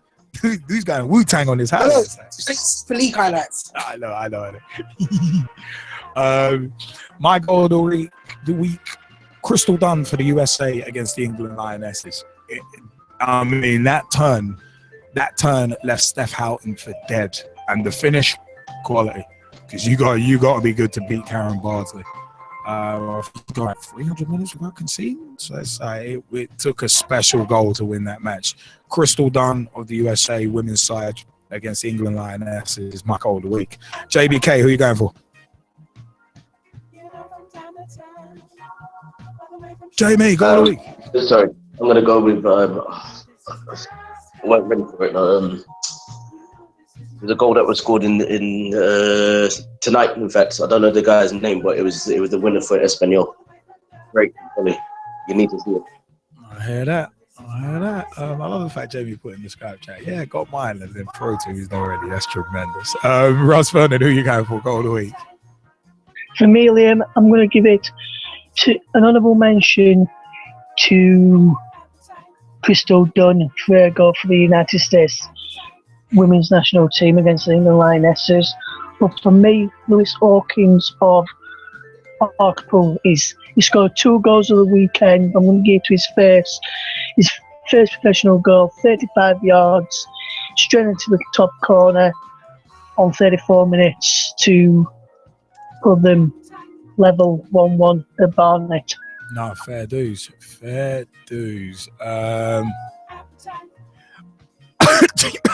Oh my God. Ryan Sonley, who are you going for goal of the week? This goal was at home park, and it was Kmar Roof's Kmar Roof's goal for to take Oxford into 2-1 lead. Good stuff. Brad Hicks, who are you going for goal of the week? Lewis Hawkins for Hartlepool against Barnet. Yeah, I'm surprised you didn't go for Riyad Mahrez, to be honest. Who's surprised? Mike Harniman, who are you going for goal of the week? I'm going to give it to one that was mentioned by the G-Man earlier. I'm going to give it to Aaron Ramsey for his goal against Spurs. Great shout. Let's go on to team of the week. Team of the week, Ibis Eagles 5s. Ibis Eagles 5s. This one of them was another win. Another win, a 5-3 win this time against HSBC. I was glad to be a part of it. I only got 45 minutes, but it is one of them ones where it's like, yeah, the Ibis Eagles 5s get my team of the week. G-Man, who are you going for? Honourable mentions to Leicester City. They just keep plugging away. But team of the week, I am actually gonna give it to Swansea for the very good victory against us, and then picking up another 3 points a few days later. Swansea City. Good shout. Mr. Harniman, who are you going for team of the week? Yeah, for me, I'm going to give it to West Ham for their comeback against Everton, obviously for their season as well so far. So yeah, West Ham for me. Fair dues. Jaymie Bailey, who are you going for? Honourable mention to West Brom.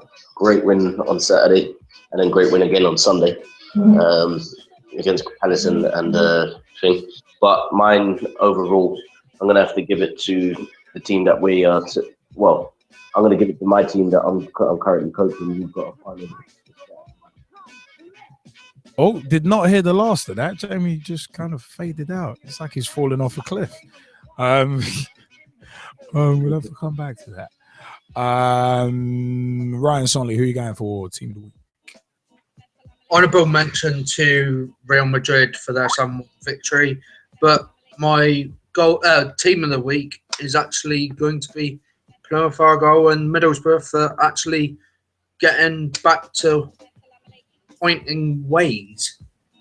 Oh, good shout. Brad Hicks, who are you going for team of the week? West Ham. Fair dues. Russ Vernon, who are you going for? Honourable mention to Leicester City because they're doing fantastic this season so far. But for me, I'm going to give it to Northampton Town. They're currently 13 points clear of League Two at this moment in time, and I can see them going on further, and I can see them getting promoted as champions this season. It's Northampton, fantastic season they're having so far, considering how they were doing last season. Fair dues. I think that is everybody who's given their team of the week. Let's go for player of the week. G-Man, who are you going for player of the week? Player of the week. Quick. Player of the week. You know what? I'm gonna give it to Ashley Williams. Fair dues. For the fact that, I think he's played the most minutes on the pitch in the Premiership so far this season. I think it's something remarkable, like 28,000. What was it? 28,000 minutes. Or 2,852 minutes, something along those lines, out of 2,892, something like that. Oh, fair dues. My player of the week, I am gonna go for. What's it? Yeah, I'm gonna go for Farrell Williams. Farrell Williams, and honorable mention to Alex Scott for 150 caps and 130 caps, respectively, for the England Lionesses. Honorable mention to Solomon Rondon as well, but I'm definitely going Farrell Williams and Alex Scott for 150 and 130 caps, respectively, for the Lionesses. Russ Vernon, who are you going for player of the week? For me, Liam, he used to be a player, but he's now a manager, Patrick Vieira. He got off to a winning start in the MLS yesterday, winning 4-3 his New York City away to Chicago for a fantastic game of MLS football yesterday, Liam. No, good shout. Ryan Sonley, who are you going for? Honourable mention to Brett Huxtable, who is a National League referee who actually got a call on Friday morning to actually be the fourth official, and at half-time had to referee the second half of Plymouth Argyle versus Oxford. And my actual player of the week is actually going to go to Curtis Nelson for his strong absentees into the defence. Fair dues. Brad Hicks, who are you going for player of the week?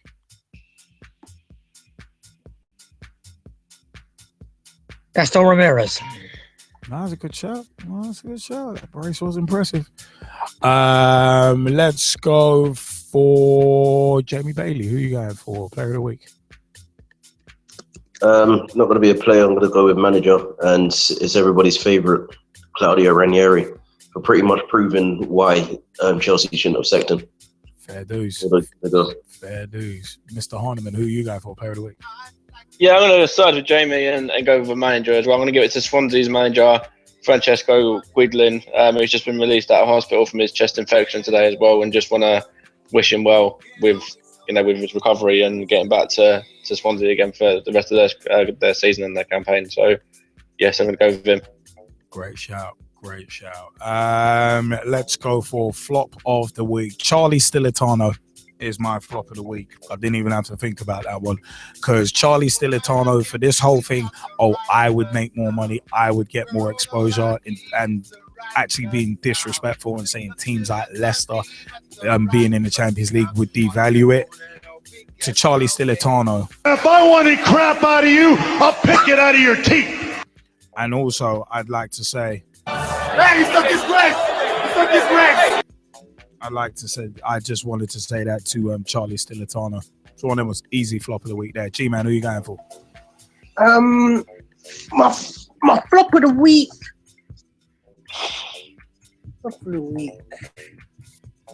You know what? I'm going to have to give every player that got a red card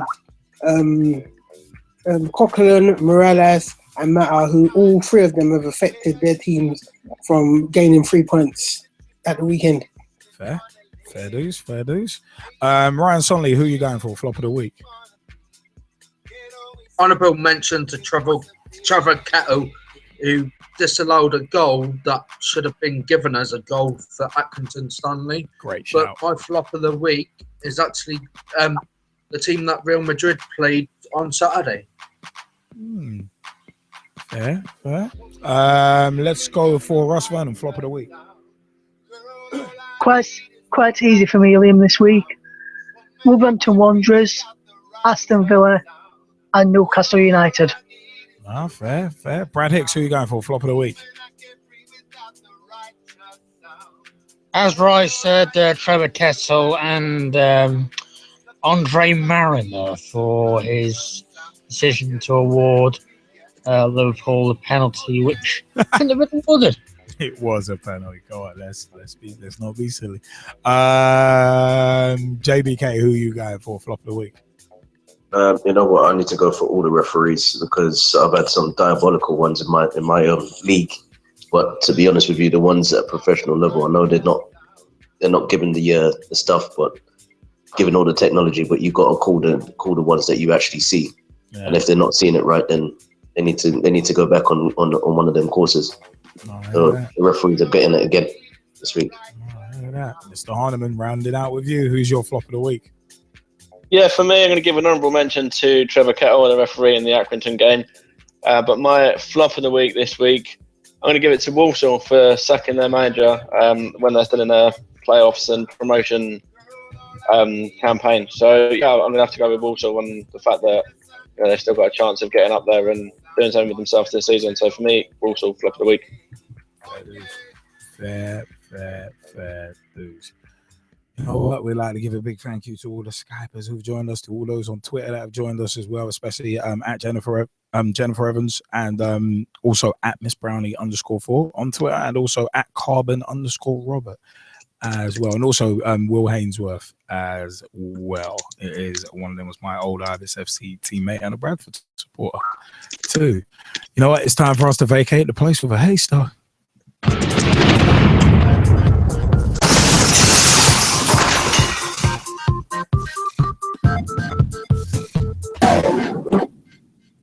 Hi, I'm John Sitton, and I'm here with Gavin, Liam, and Gerald on Pitch Talk. The football talk show that pulls no punches and holds back nothing on opinions. Hello, I'm Rob Brooks. My name is Christian 42. I'm grassroots coach Manisha Taylor. Hi, I'm Matt Hodgson, director of the 4-year plan, and you're listening to Pitch Talk, the only place to get your Monday night footballing fix. Make sure you join the revolution. The pitch is where we eat. The pitch is where we sleep. And the pitch is where we talk.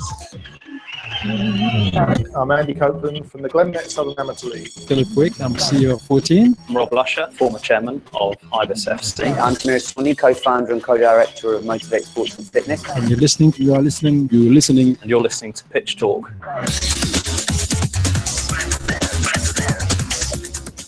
Ladies and gentlemen, boys and girls, children of all ages, straight shooting LJ, the G-Man and Jesse Fisher proudly bring to you the football talk show.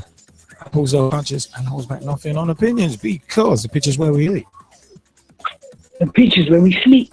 And of course, the pitch is where we talk. www.pitch-talk.com is the official website. Find out more about us there. Also, youtube.com/pitch talk is where you can find all of our videos, including Pitch Talk, the brand new Pitch Talk at the 2016 Capital One Cup final. We had a lot of fun on Wembley Way pre and post match, so it was one that we had a lot of fun. Check out that video at youtube.com/pitch talk, facebook.com/pitch talk. Become fan, become friend, become member of the group, join the footballing revolution. We're working so hard to create. At Pitch Talk on Twitter or twitter.com/pitch talk. Tweet with us, follow us, see what we are up to. Also, 07535804466 is the mobile number. Call us, text us, let us know your views. If you text in, of course, leave your name there. Here's one of them ones. Leave your name so we can give you a big time shout out. We are also Pitch Talk 1 on Skype. Join Mike Harniman, Brad Hicks, Jaymie Bailey, Russ Vernon, and Ryan Sonley, and many others on Skype. Pitch Talk 1 on Skype. Add us and join the live show. Also, we are Pitch Talk live on Google Plus as well. Pitchtalk.blogspot.com or .co.uk will get you to the blogs. Blogs by yours truly, Straight Shooting LJ, Jazzy Fizzle, and the G-Man's newest blog, top 10 funniest names in football. Well worth a read. And also Dave Mear, aka at Mearcy's newest blogs as well. I think the newest one is the politics in football as well. And there's also one, I Don't Believe It, coming as well. It is one of them. Remember, also, big shouts to Girls on the Ball, girlsontheball.com, facebook.com/Girls on the Ball, and at Girls on the Ball on Twitter for updates on the She Believes Cup and much more women's football, including FAWSL, FAWPL as well. Check out Girls on the Ball and tell them we sent you. Also, big shout outs to Finn White Line Magazine, who provide the exclusive A-League Roundup, the Hyundai A-League Roundup. Is one of those big shout outs to Ian Kerr, the editor of Finn White Line Magazine. Great publication, and copies of issue 1 for the month of March. All proceeds are going to a really, really good cause. We encourage you, it's £2.50. We encourage you to go and buy 1, buy 5, as long as you buy at least 1. It is one of them was at Tweet White Line on Twitter, facebook.com/Finn White Line Magazine. They're on Instagram as Finn White Line Magazine, and also finnwhiteLineMagazine.com to find out more information about issue 1 and also the cause that is being supported by the sales of issue 1. So it is one of them ones. Check that out. Big time shout outs to everyone who's joined us tonight, all the Skypers, all the tweeters, and everyone else. It's one of them ones. I've been Straight Shooting LJA, and I've been the G-Man. And it's time for us to say thank you very much. Good night.